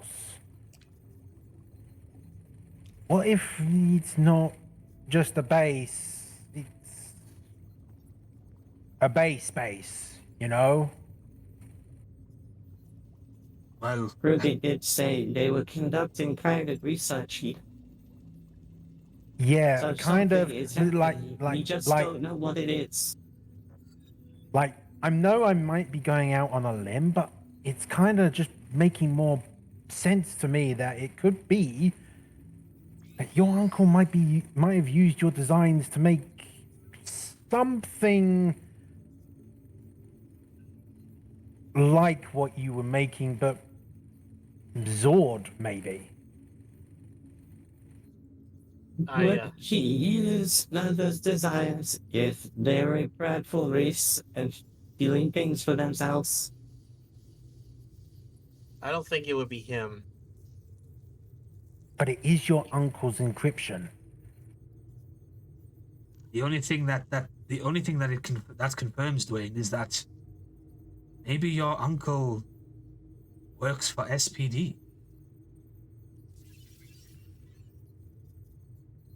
See, that I would believe more. If he doesn't directly work for them, maybe they at least commissioned him. Because truth be told, that's kind of the reason I was doing this in the first place. When this war was starting, that's when I got the idea.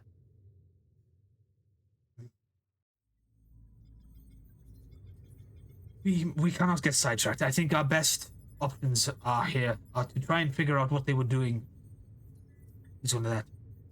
I will start the download of everything there are on the servers from here. I believe that you would be best safe checking out the lowest level, the R&D department.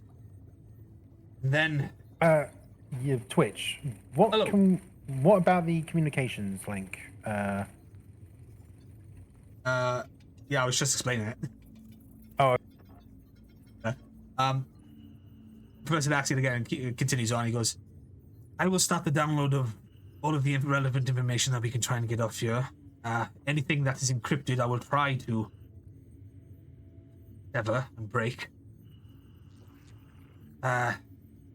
Rangers, I think it would be best said if you went down to the R&D department to try and see if there's anything down there useful. After all, anything that we can bring back would be anything that we would be able to salvage from this base once it's defended and we've driven everyone off would be good. Yes, and then while you're at it, see if there's anything down there that explains why this base has more power than it needs. I get the feeling that this map that we have, I feel like there's more beyond.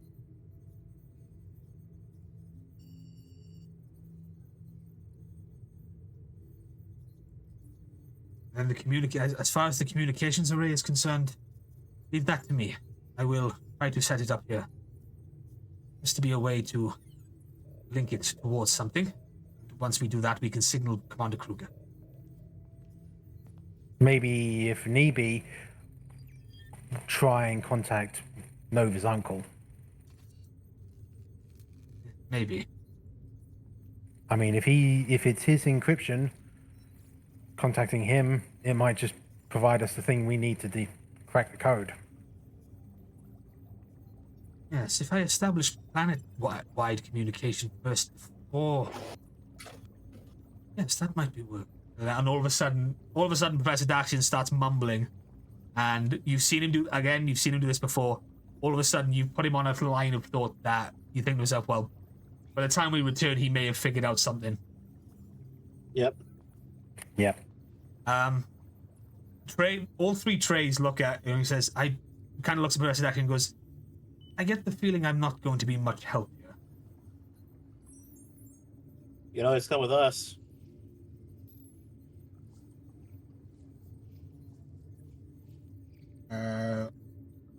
Hardluck's just dropped a message.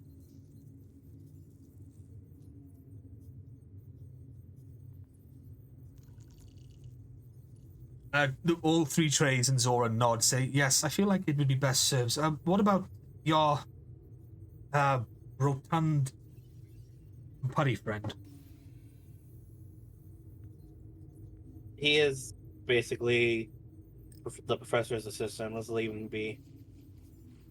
I mean, if we come across anything heavy, I mean, we could use his help. As you say that, Pungus is kind of like walking past with like some of the professor's gear. He kind of looks at you, stops and goes, kind of stops, looks at you, and then like takes one hand off of what he's carrying, still effortlessly holding this thing, and then points to the stuff. Like, this is heavy. Like, More like big boulders. As you say boulder, he goes, his finger goes from pointing at what he's carrying, and then goes just up to his head. Kinda. Pungus kind of nods and like puts stuff down. Puts down what he's doing. He leaves it near the professor. At this point, Daxian is gone. Like he's there. He's typing away. He's in full like investigation mode himself. He's engrossed in his thing. So if you want to take Pungus with you, you can. I say take the three Treys and Pungus. And Zora. Yep. Okay, cool. So you all.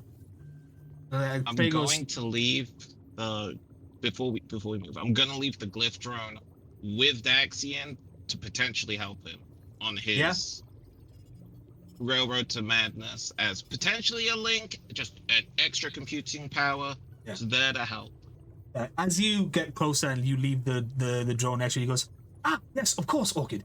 If I can contact Glyph with it, and he just kind of like, he grabs the drone floats over, and then he kind of like his hand snaps out and goes, yes, of course, I could use this to. Yeah. As if to get back in contact with Glyph permanently. So like he's just it's, at this point now he's like, it's like his personal quarters on the Gamma. It's like all of a sudden this has become his domain, and it's like, well, you ain't getting nothing out of Daxton until he cracks this. So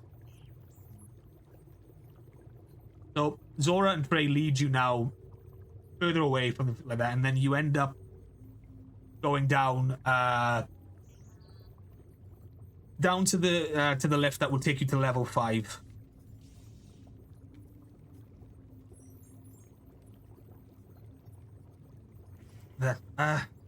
Trey says, we've not actually explored level 5. We were afraid that the lift's functionality would be too much of a strain to get that deep. However, now that you've seemingly restored power, you basically have the run of this entire facility.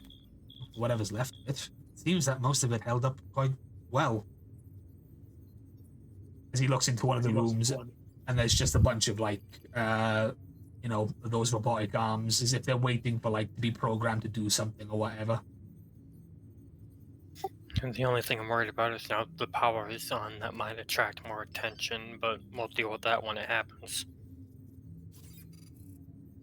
Well, Zora's pipes up said, well, it seems when we activated the generator, the backup generator, it did increase certain patrols within the area, but we remained undetected for all this time.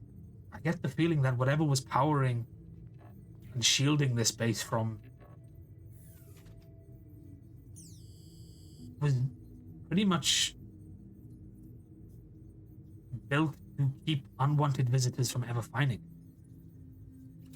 So perhaps pulling the main generator up has restored full power to whatever was shielding it before. Don't take my word for it, though. That's just speculation. I hope you're right, though. It's good optimism at the very least. I'll give this one for free to anybody. You guys, you hear Nova say that, and you could tell he's still amazed, or what the hell is going on, type of thing.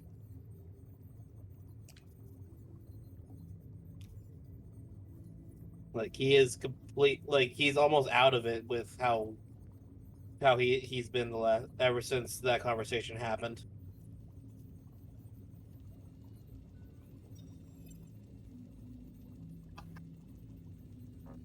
Does anyone notice? I'll do a learner's perception. No, he's giving it to you for free. If you happen to look at Nova for that. Okay. I notice I just don't have anything I would speak up with, but I'm glad he's excited. Yeah. So, No, he's not excited. He's he seems anxious because of what just was deep in what thought. was just talked about. Yeah. I thought you were all hyped, as in, where does the mystery go? Okay, if you're more anxious, I can just... Penny for your thoughts, Nova.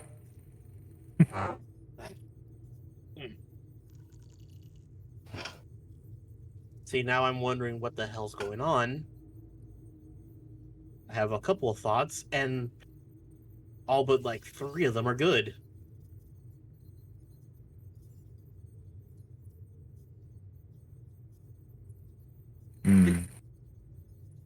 Zora pipes action. It does seem strange that a base like this would exist. I mean, I've heard of black site research facilities before and all that, but this seems, I don't know, so out of place. Well, I mean, Daxians kind of use the term black site research quite a few times. And even a black site protocol as well. But so far, everything that we've been coming across is I've been disproving the effectiveness of the black site protocol really being very effective. So the fact that it's working here, that's quite surprising. Well, the only surprising thing to me is the scale of resources put into it. Other than that, Cougar told us this was a sensitive site for research. If there was any suspicious thoughts, it should be more about SPD making this facility hidden than the specifics going on with it. Scott wonders out loud to say pretty much along the same lines of Orchid there. He wonders if he was so secretive on the subject because you didn't need to know, or because he didn't want you guys to know. He didn't say much beyond get there, download, re-establish link connectivity, and then get out. So it makes sense your uncle was involved here given his knowledge and experience. If this is just part of developing an SPD thing, that makes sense. At least to me, the most suspicious thing is just the scale of it here. Well, it's not the first secret project that SPT has done, and I kind of look to Scott. I guess that's fair.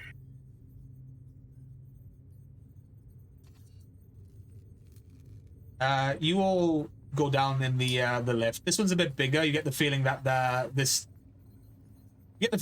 lift, saw a bit more traffic than a lot of the other ones.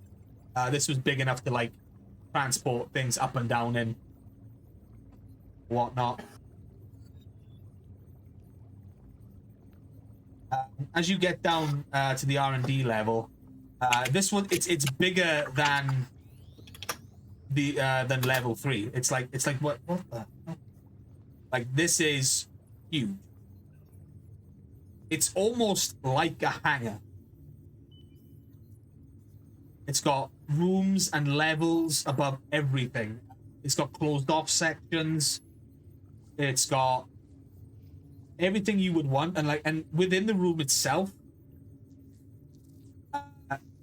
unfinished project, weapons, vehicles, everything that you can think that is in a research and development place. It's here. Why am I getting a strange sense of deja vu from the Zord base?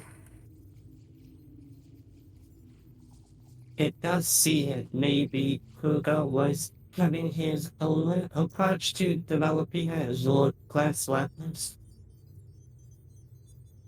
Or at It's least just that- just new material in general.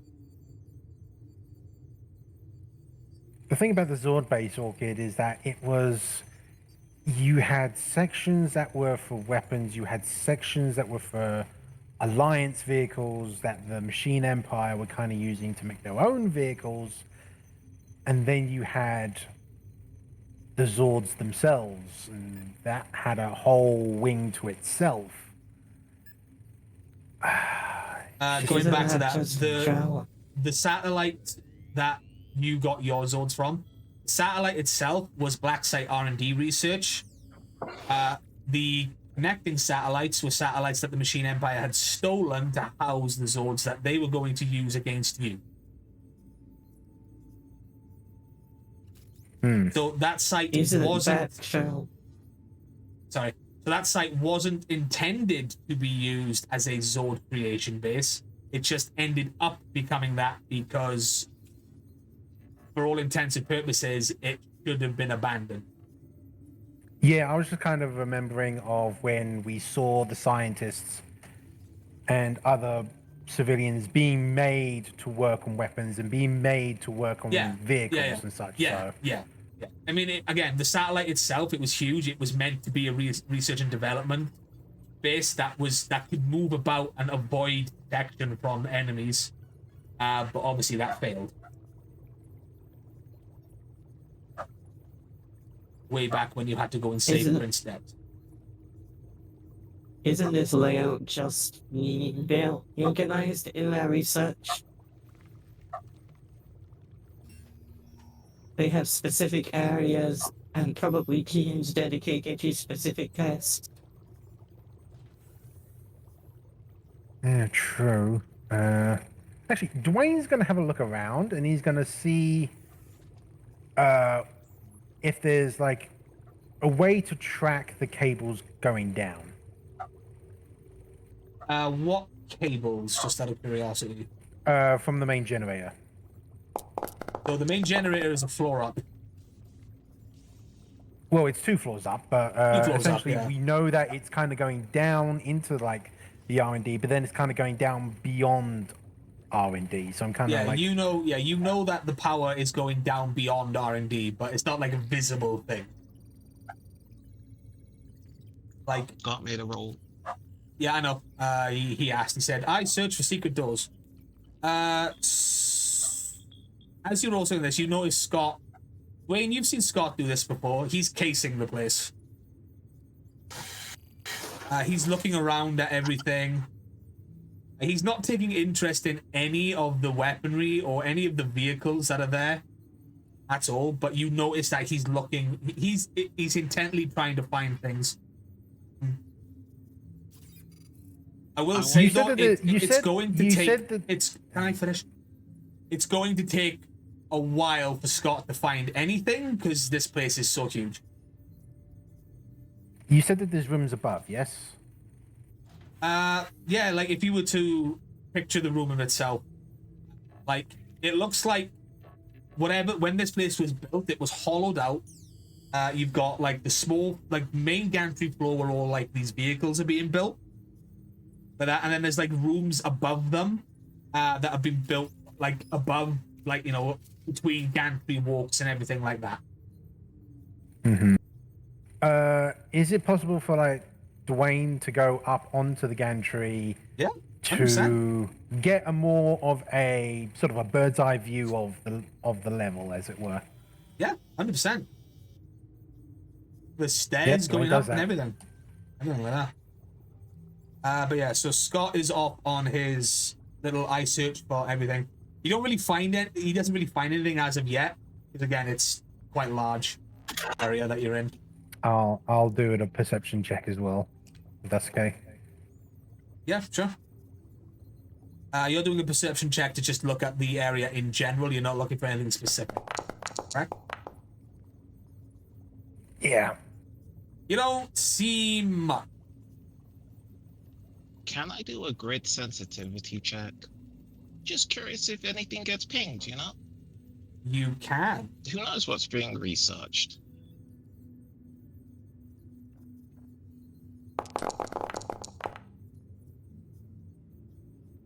Alrighty. As Dwayne, as you look up, it's like you basically see some of the like automated like arms and stuff are now working on things as if the base should be operating as normal.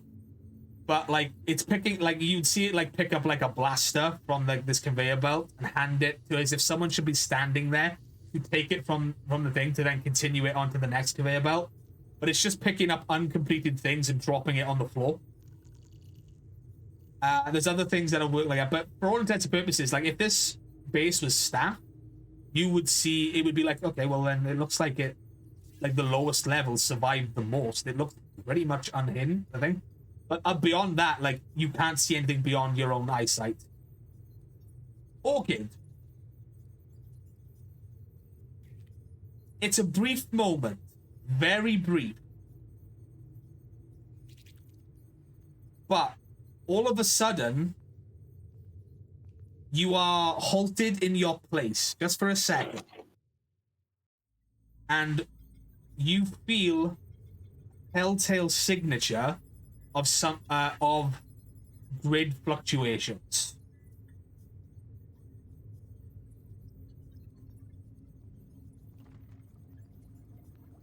Kruger, what have you been up to? I kind of like just instantly turn ahead and walk in the direction.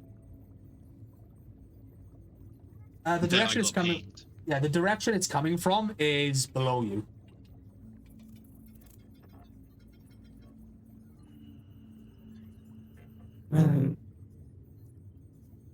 There's a signature, a faint hint of a signature of grid energy below us.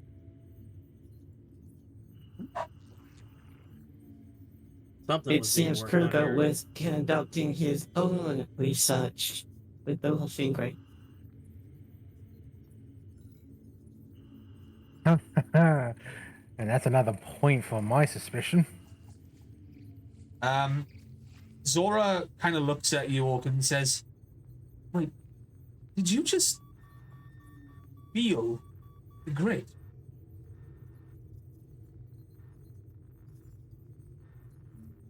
Maybe. No, to a degree, we all can. I look away, and I just try to look for a way down. No, Orchid, please. Can you all do this? To varying degrees, yeah. So far, Orchid's been the one that's been the most sensitive to it. And Scott.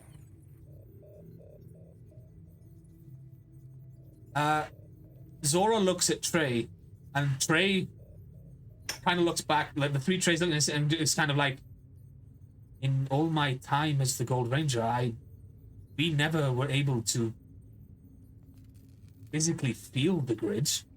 Well, not in unmorphed forms anyway. It's a strange feeling. Zora, yourself, you have felt it when you morph. It's an exhilaration, but to feel the grid itself? Dwayne's going to come down from the gantry. I think when we've had it, we've been morphed. And it's kind of...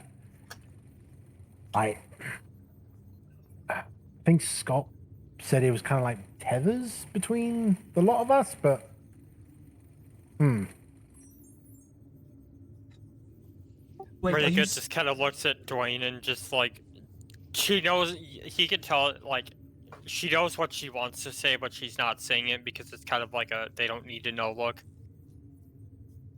wait, are you saying that? And then they look at Scott saying, "Are you saying Scott can be the flow of the grid?" I think it's part of his supersonic abilities. Fascinating. You know what? I'm going to try something if that's okay. Dwayne's going to morph. Sure. Yep, and then he's going to try and feel it out, if that's okay. I will say that this is not something you have to be morphed to do. You all have the grid sensitivity thing that happened on Smilodia because you completed the secret mission type deal.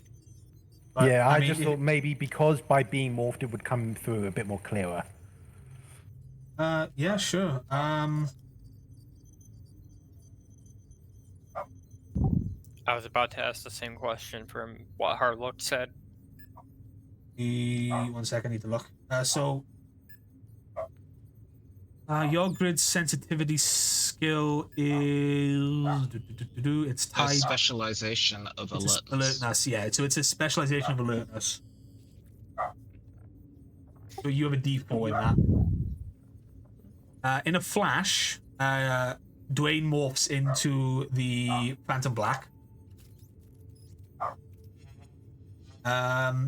If you wish to, Orchid, I'm going to base this off your last roll. When Dwayne morphs, that ping happens again. Curious. It seems to have resonated with your morphing. I apologize if you could hear barking. My dog has gone outside for their routine bark at nothing at 9:30.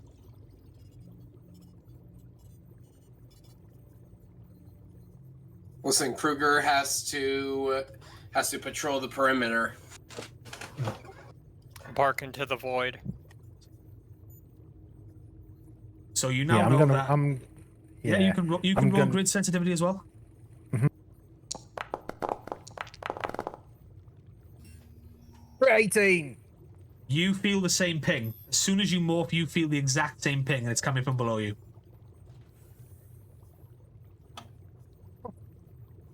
And Dwayne kind of just taps the floor. It is definitely from below us. I felt that. Yes, certainly, Scott. I can roll yours too. Just for the hard luck had to go AFK for a bit, but he's still listening into the game, and I'm rolling. So I will roll grid sensitivity. Oh. 21. Yeah, you feel the same ping as well. It's not a crit like thing. You don't, Scott. You don't get a you don't get the feeling that it's coming from below you, but you can definitely see. But as soon as as Dwayne morphed, you felt it. You felt as if the ping came from Dwayne himself. So there's definitely something going on concerning the grid here. It's not exactly powerful, but it's there. It's in the air.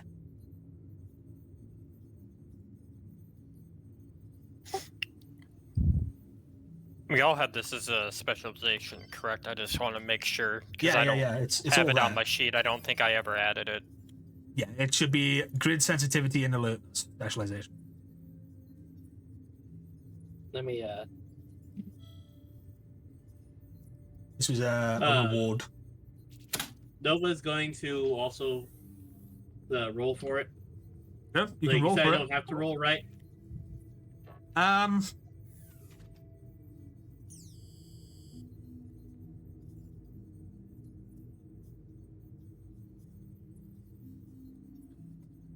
I mean, if you want to roll for it, Nova, you can.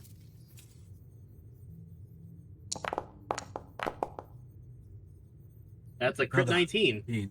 Okay, you again, you feel it, and it's definitely coming from below. Question. I have an answer. Are the power grid lines visible from where we are? No, this is actually a pretty well kept area. It's almost like there's no damage done to this area whatsoever. Okay, because I was gonna see if I could find specifically like the power lines and if we could follow them to find some way that might lead to secret area. If you start stripping back the walls, you might be able to find it. That was a little perception again.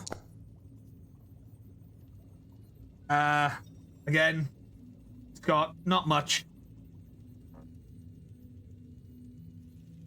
Can I line up the 3D map with where we are? Yeah, and sure. then try to place where the current lines were going on that map to where we are now to see if I can like coordinate a potential place where any kind of door might be. Just using the map and the power lines from that map as reference. Yep, you definitely instead can. of just blindly searching. Yep, you definitely can. While he's doing that, I'm gonna do what Dwayne did and just climb up to the top of the gantry and just make it like a general perception check. Sure, go ahead. What would you like me to roll?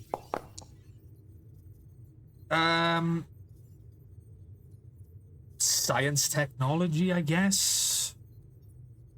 I'll use technology. Technology. I rolled a 7. I don't see shit. Nope. You see exactly what Dwayne saw. And I'll use engineering because it's related to what we live with the generator. I'm back. Yep. Hello.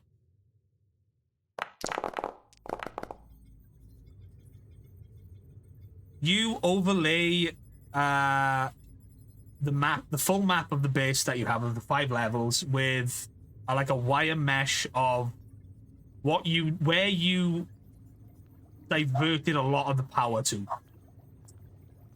A lot of the power seem to have been diverted. I need to build this in my head now.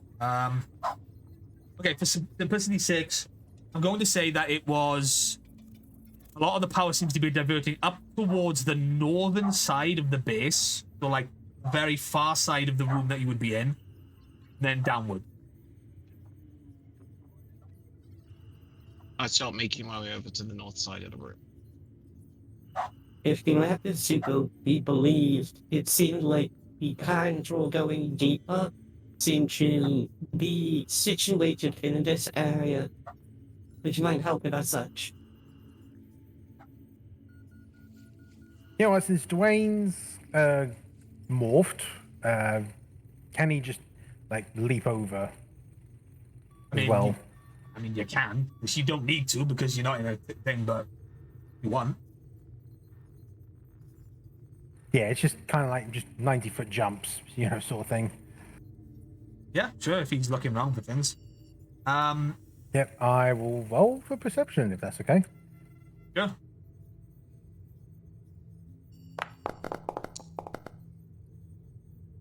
It's 16. Okay, cool.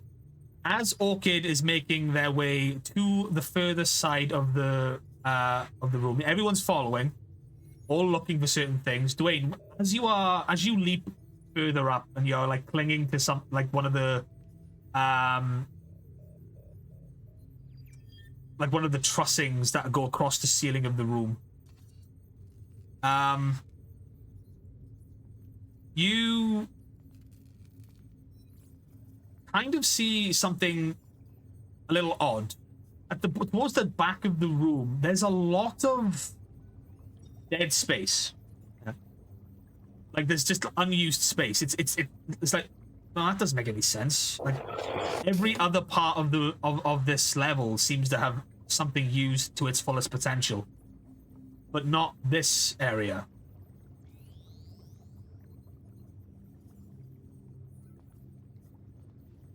And it's right guys, next, and it's yeah. right next to the turbo lift. Yeah, he's gonna leap down from it and be like, guys, over here, there's quite a big chunk of dead space here. Orchid, you take note that this is where over the mesh of the map that you did, like a lot of it's like it would like be here. Dead space. Aye. 3 of us should go check it out.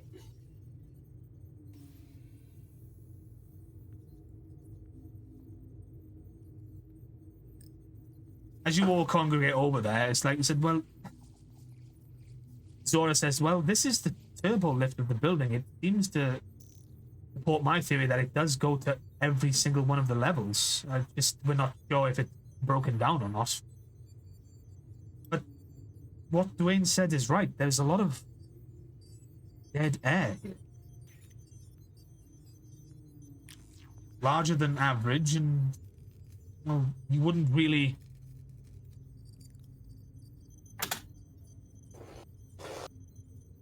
Like, is it used for storage, testing? I'm not sure. Is there anything like a door or anything visible that? Yes, you are now standing right next to the turbo lift.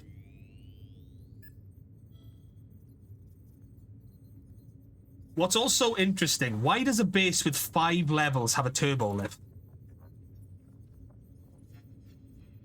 I want to examine the turbo lift system to see if there's like an unlockable panel further down.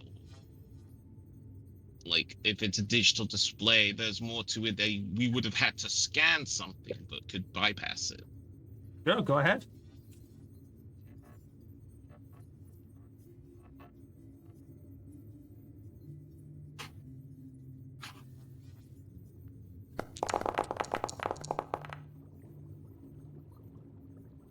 Right, okay. As you were all discussing, Orchid, you reach out. You feel the energy source that's, flowing down into the thing. Where you currently are, the turbo lift itself seems to be stuck. It's stuck in between the floors. But it ain't stuck in between any of the 5 floors that are here that you have access to.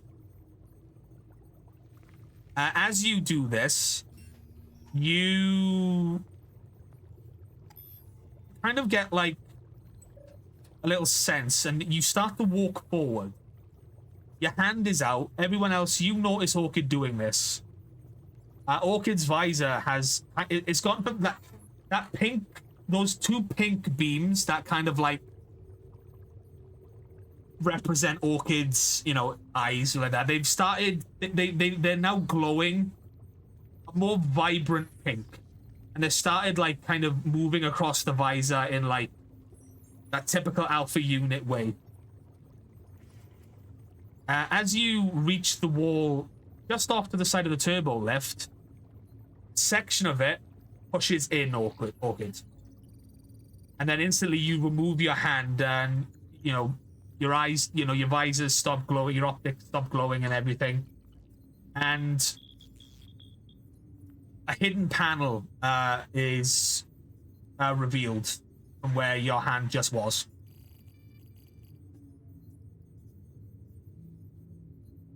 Right. It's on the panel. Give it a gander, a look-see.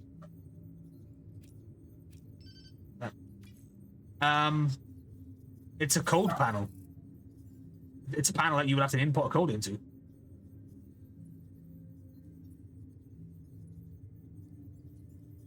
It was extremely well hidden. And it seems to be this is how we get further, but it requires codes.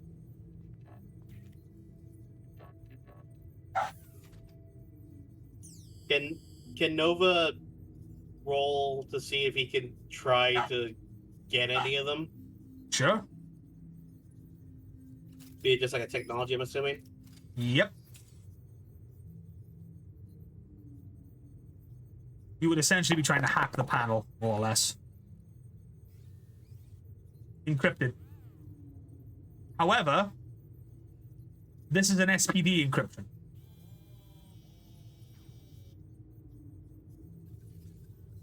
Can Dwayne do it then? If it's How's- SPD? You can Real try. quick, I was gonna say, well, Dwayne, there's another notch in your theory.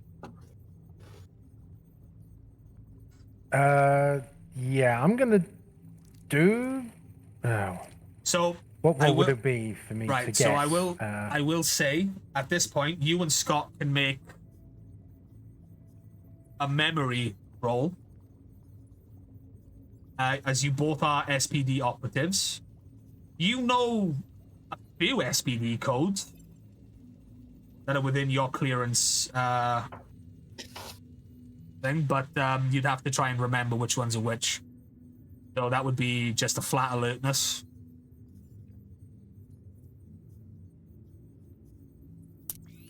Alertness or alertness perception?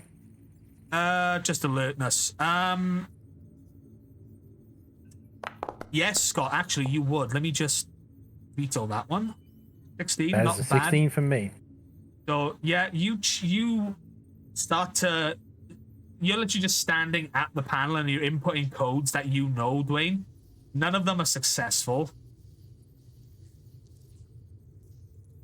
But there is no lockout feature, which you find quite weird. Alertness. Edge. Ooh, Scott.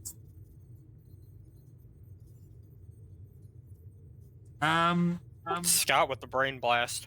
Yeah. Before Scott was Dwayne's partner, he worked quite closely with other little hidden things. Scott, you try very much similar codes to Dwayne, you know, you both going together, but then there's like this little thing in the back of your head. This is all what happened to you when you signed up for the special initiative, we'll call it.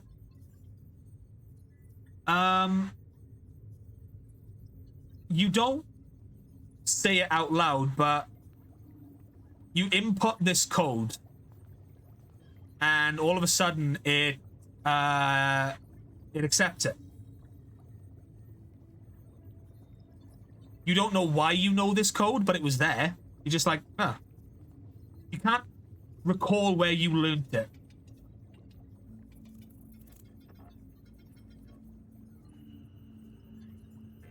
But it got you in.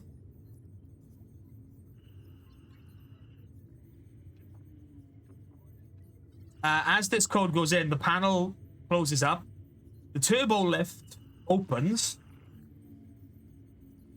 And as the doors open, the panel underneath where the floor is, where the turbo lift should stop, that now opens as well.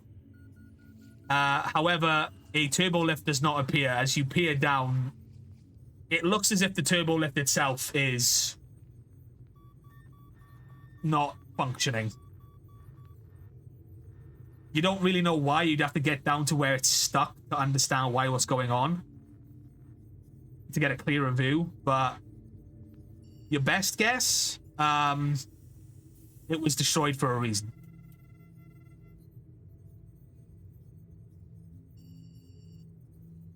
How far down is the turbo lift? You can see it with the naked eye. It's blocking anything down, but it goes down a couple of levels. Zora appears over and goes, well, I guess that explains why this base has so much power.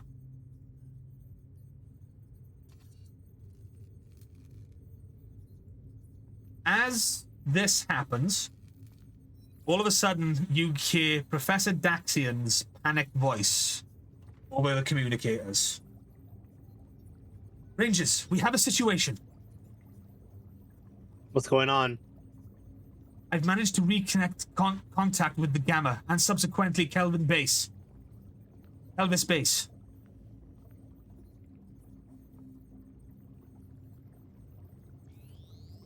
Okay, what's the sit rep? That Kelvis Base has come under attack. They're currently holding off all attacks. However, there are multiple medical caravans that are being transported currently that they cannot provide defense to. Also, it appears that booting back up this base has garnered some unwanted attention. God damn it. I'm patching you through to the security protocols now. On your tablet, DeLuna, all of a sudden, you get the security feed. There is an increased presence of Quantrons in the area. Just Quantrons and some cogs. But there is a figure that is leading them. This figure, he's humanoid in shape. But he looks very plant-like. He almost looks like his body is a Venus flytrap with a torso and a head coming out the top of it. He's got some spikes coming off him. He looks very demonic. I was gonna say. He looks very demonic. Does he recognize him? Oh, Nova recognizes this individual. What you can all see on this is one of Dark Spectra's high-up generals. And one of the generals that led the sacking of KO-35. It's Darkonda. Oh, fuck, of course it's him.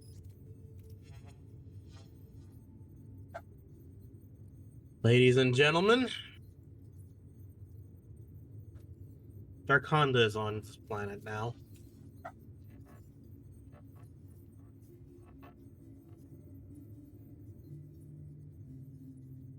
Like, you hear more disgust in Nova saying that than you've ever heard him say for anything else that since you've known him.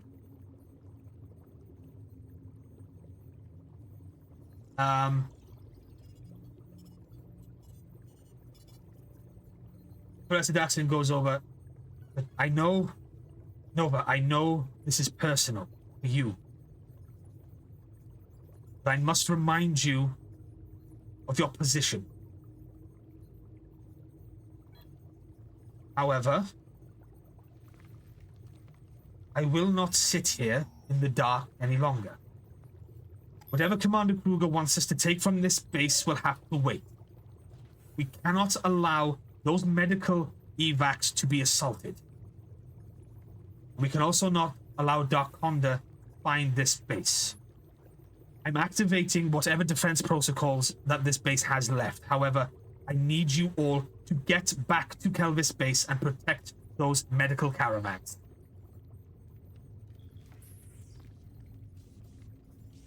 Understood.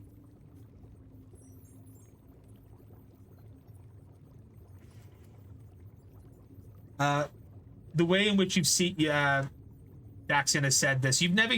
There's only one other time you've heard Daxian be this authoritative, and it was when you were rescuing Prince Deck.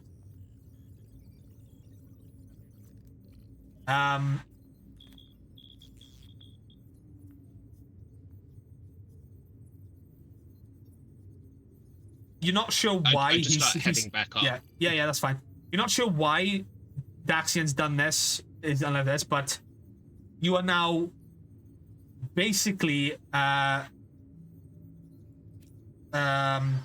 you've been told the situation and you're all now basically going off mission, which you know Kruger was very, very adamant that you shouldn't do, but at the same time, you know, it's not as if he's here to stop you. You all make your way back up and you come past Professor Daxian, and he's already like running like a madman around this area. Pungus instantly starts helping him. Frey of Triforia does. And then, well, all the 3 traits. And the Tray of Courage looks to Zora and says, "You have to go with them." And she goes, "What? No, I should stay here and protect." But they're going to need all the help they can get, Zora. Your powers and the Gold Ranger powers will be a valuable asset in this fight. Go. I will stay here and help the professor. I may be split, but I am still a warrior. We can still defend. Now go. She hesitates for a moment as you're all kind of there, and then Daxian turns to all and says, "Good luck, Rangers." As you all make your way out of this secret base and then back towards the deserted street that you were at.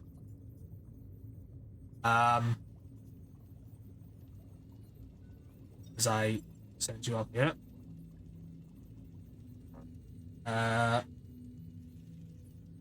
As you, well, just before you leave to the deserted street, I'm going to say that Zora turns to you all and says, "Well then, I guess it's time." And she kind of crosses her arms in front of her, and she just yells out, "Gold Ranger power!" And all of a sudden, her wrists start to glow as she then morphs into the visage of the Gold Ranger directly in front of you.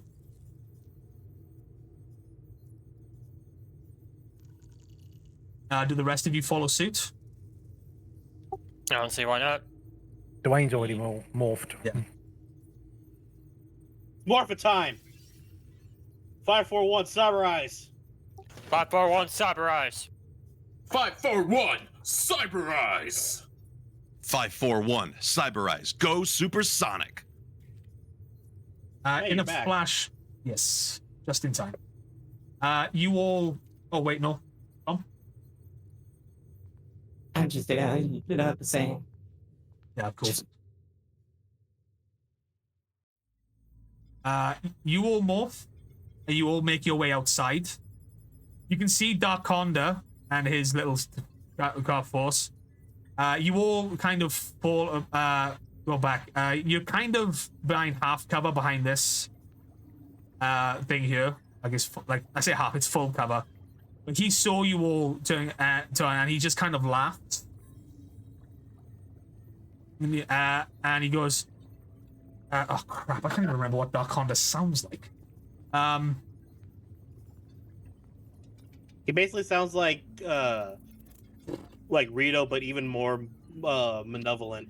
Yeah, but I gave I Rito think a it's the different. same voice. I gave Rito a different voice in this campaign because he's not a bumbling idiot. I can't remember what one I chose in my.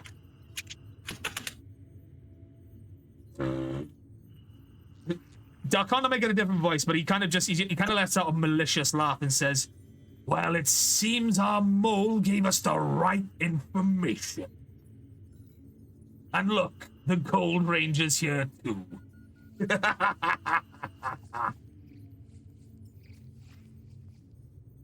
You know what? That's actually kind of on point for his voice. Cool. That is. A little bit more high pitched, but yeah, that's pretty much it.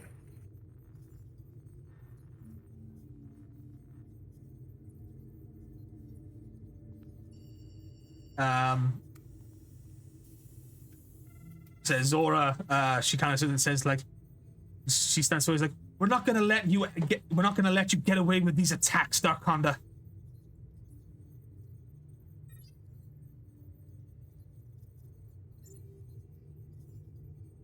Oh, silly, silly Ranger. As if you have much choice in the matter. Quantrons! As the Quantrons themselves take up battle positions.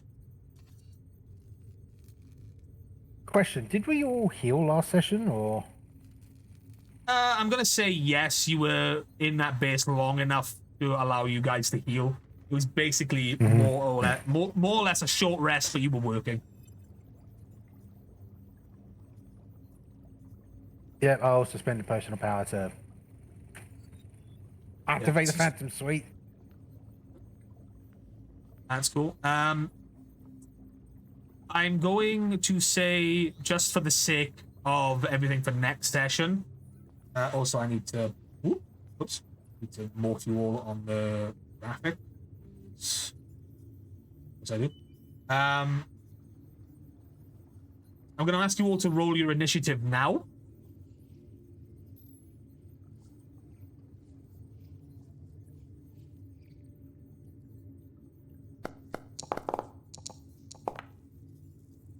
Okay. Damn, nice. Follow me. That actually is the one time I didn't want to roll low. Yeah, it doesn't seem to have.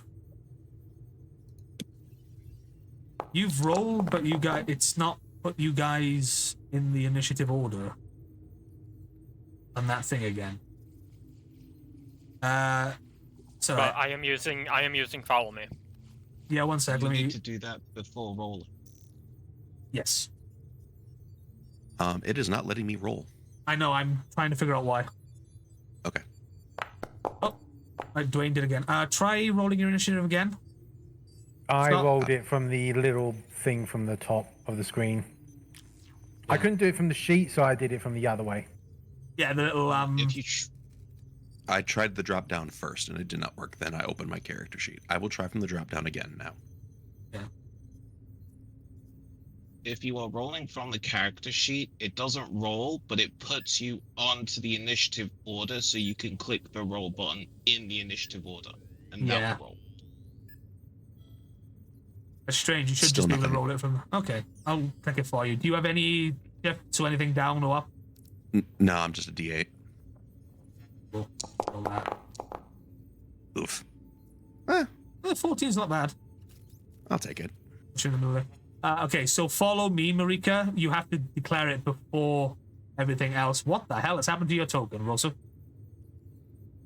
It's because I set it to invisible for the set of Phantom okay. Suite. Okay. The Phantom Suite doesn't make you invisible, though. I'm doing it just for the visual aid of it being turned on.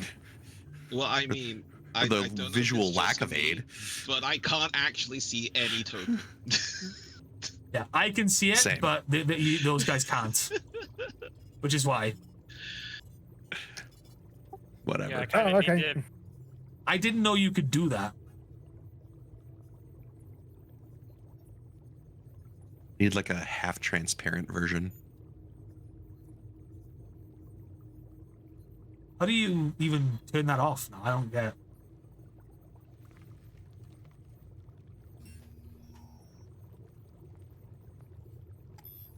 Yeah.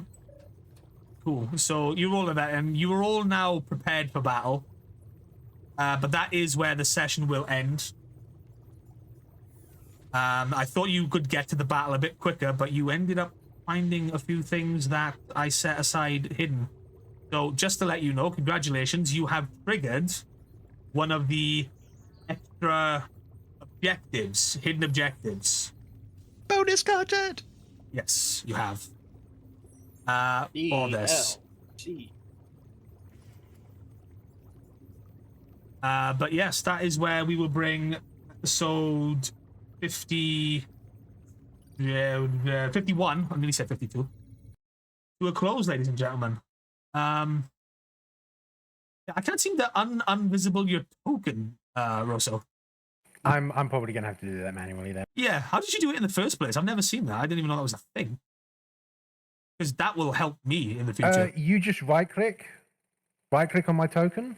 Yeah. And then you see like the assign status effects on the top right.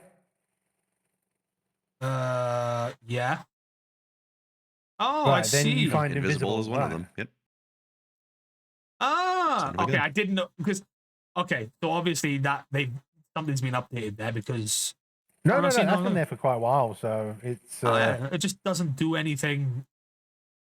All the other ones just have floating thing, but invisible goes invisible. Okay, cool. You learn something new every day, for me, Foundry. I'd for say that me, could be it just useful for kinda you, get- Twitch. Yeah. Yeah, for it would me, be it really just, interesting for me.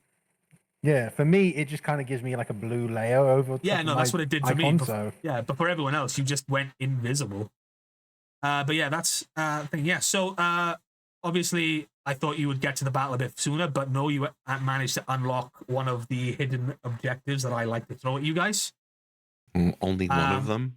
Only one. There's two in this particular arc. Whether you find the second one will depend on how the dice roll, but in this particular instance, one of you asked the right question, one of you did the right roll. I'm like, cool, you've unlocked it, now we can explore it. But yeah, that's episode 51 of Power Rangers CyberStrike, ladies and gentlemen, which comes in at just under 3 hours, which is actually pretty good for us. I will say, like, I'm happy that we were able to reveal what we revealed, because that's been a long time coming. It has. However, I don't think it's again because I understand from your character's backstories. Little post session behind the scenes little thing here.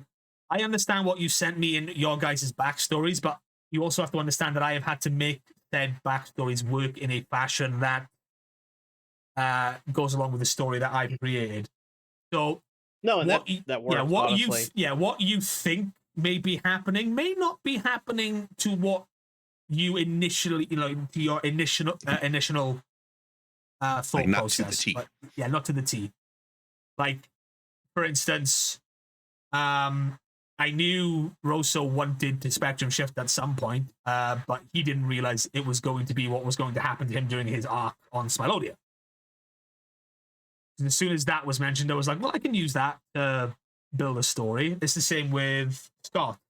He didn't realize he was going to be somewhat of a genetically altered super soldier from Zybria, but I got enough of the backstory to be like, comment I made. Yeah, Yeah, it was Scott's. Yeah, it was from a comment that Rosa made, but it also moved up on from what Scott's character was like. I was like, well, it makes a lot of sense, blah blah blah. But anyway, that's how I built a lot of it. So what you're saying is that Scott is a genetic freak. We're not doing Steinermath. But yes, ladies and gentlemen, thank you very, very, very, very much for tuning in to Power Rangers CyberStrike. As always, we're here almost every Friday, unless something happens. Yeah. So, that being said, we will say our goodbyes and we will send you all off to raid someone else. So, as always, we will go down the line. Rosso, who are you? Where can they find you? Keep it quick, You keep can it find me concise. at Rosso Ryu. You can find me at Rosso Ryu on Blue Sky and YouTube. I am not on Twitter or X or wherever that is anymore. You can find me as I Saw You, the Undisputed Future, at Dr_Caliban's Twitch channel on Mondays for MNW Warzone. I am also Debug on Cryptic's show WDW, so you can find me there. And not this Friday, but next Friday, I'm part of a new game that I am playing with Burnout Vaughn, Citra King, Melon Ninja, and Skelet Alpha, Outlaws Gambit. So you can find me there on Burnout Vaughn's Twitch channel. It was a fun session to watch. It's Outlaws. It's a D&D Western, and I'm for it. Yep. Hardluck, who are you? Where can they find you? Oh, as I was, am I not muted? Okay, no, I'm not No, muted. you're unmuted. Okay, You're unmuted. yeah. Hi, internet's Mr. Hardluck. I'm not on the internet that much lately, but you can see my in real life pro wrestling exploits as the classiest man in the multiverse, Scott E. Stevens. You can find me on Facebook. You can find me on YouTube, and you can go see a bunch of my old matches. You can also see some of my newer matches if you go on YouTube to the RCW Network. I think their second most recent episode of RCW Global featured a big 6-man tag match where you see me get chokeslammed by somebody smaller than me. Anyway, go watch the matches. They're terrible. That's actually a really fun match to watch. It wasn't terrible at all. But I laughed my ass off when he got chokeslammed. It was such a good sell. Galuna, who are you? Where can they find you? Hello, my name is Will13. You can find me on Blue Sky, YouTube, and Twitch at the 113. You'll also find me on next week. You'll find me basically on Draco Mani's channel, most likely Tuesday, Wednesday, and Thursday for game nights, and then here, assuming everything goes well, on Friday. Awesome. Cryptic, who are you? Where can they find you? I am Cryptic_Sergeant. You can find me at twitch.tv/Cryptic_Sergeant. I host World Domination Wrestling on the weekly. We are on hiatus after we had a 6-hour nonstop action show. No, I'm kidding. We took breaks every 2 hours then. Wild. Absolutely wild. Choco, who are you? Where can they find you? Hello, I'm Chocolate Zombie 101, and you can find me all over social media as some form of Chocolate Zombie 101. I stream on Twitch.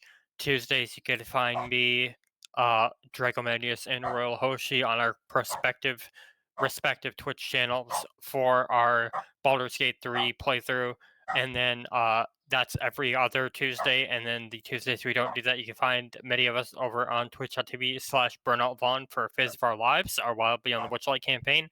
Wednesdays, you can find me over on twitch.tv/DragoMagnus for Curse of Strahd, along with Deluna, our as we are basically now at the end game.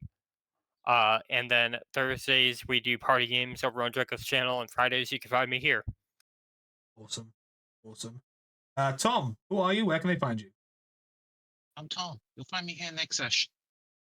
Fantastic. And as always, I am Twitch the Person. I am the creator of this wild and wacky alternate universe, somewhat messing with the lore and making it my own personal action figure kit bash of Power Rangers here. Also, I would like to point out that all of the artwork you have seen in today's show, the tokens and the overlay, were done by our very own Rosso. And all of the art that you can see scrolling across your screen right now on the slideshow, the 3D art and the 2D art, was done by Dynamo Tom themselves. You can find me here streaming every often. Like I know I say I'm going to do more, but unfortunately real life seems to like throwing curveballs at me. The most recent one was a medical update that I had to put... I also recently bought a car, so I have been dealing with that and all that kind of stuff. But I have a schedule ready and lined up to do more streaming and everything else such as that when I'm not in work. So, as I said, thank you all very, very much for watching this crazy adventure that I started. God, is it coming up to 2 years now? Yeah. Nearly, isn't it? I still have to look back at the YouTube playlist. You can find the entire playlist of the campaign on my YouTube channel. You can follow the link there, or it is down below. But until then, thank you very much for watching. Stay safe. Be kind, and if you can't be kind, just keep it all to yourself. I don't have anyone that is not a small streamer to raid. Also, Hail Pigeon. Hail Pigeon, indeed. I do have a couple of VTubers I watch. I might have a community member. I was going to say, WDW. Does anyone have anyone who we can send over the way? I have Mecha. There's Mecha GM. Mecha. Yeah. I follow Mecha Mecha. GM, Shinigami Eater. I follow Mecha. Why isn't he? Oh, I have to refresh Twitch. Yeah, I see him. Yeah, everybody else I have is either VTubers or speedrunners. Yeah. I can send you. He's going for 2.5 hours. He might be finishing soon. I've rated Mecha before. Who's the other one from WDW? Let's go show some WDW love. We've got. Let's see here. Get to it. Bubba_Mayhem. BUBBA. I know Bubba. I've seen them before when I've hung out in WDW streams. Yeah, sorry, we'll go there because I haven't shown a lot of love.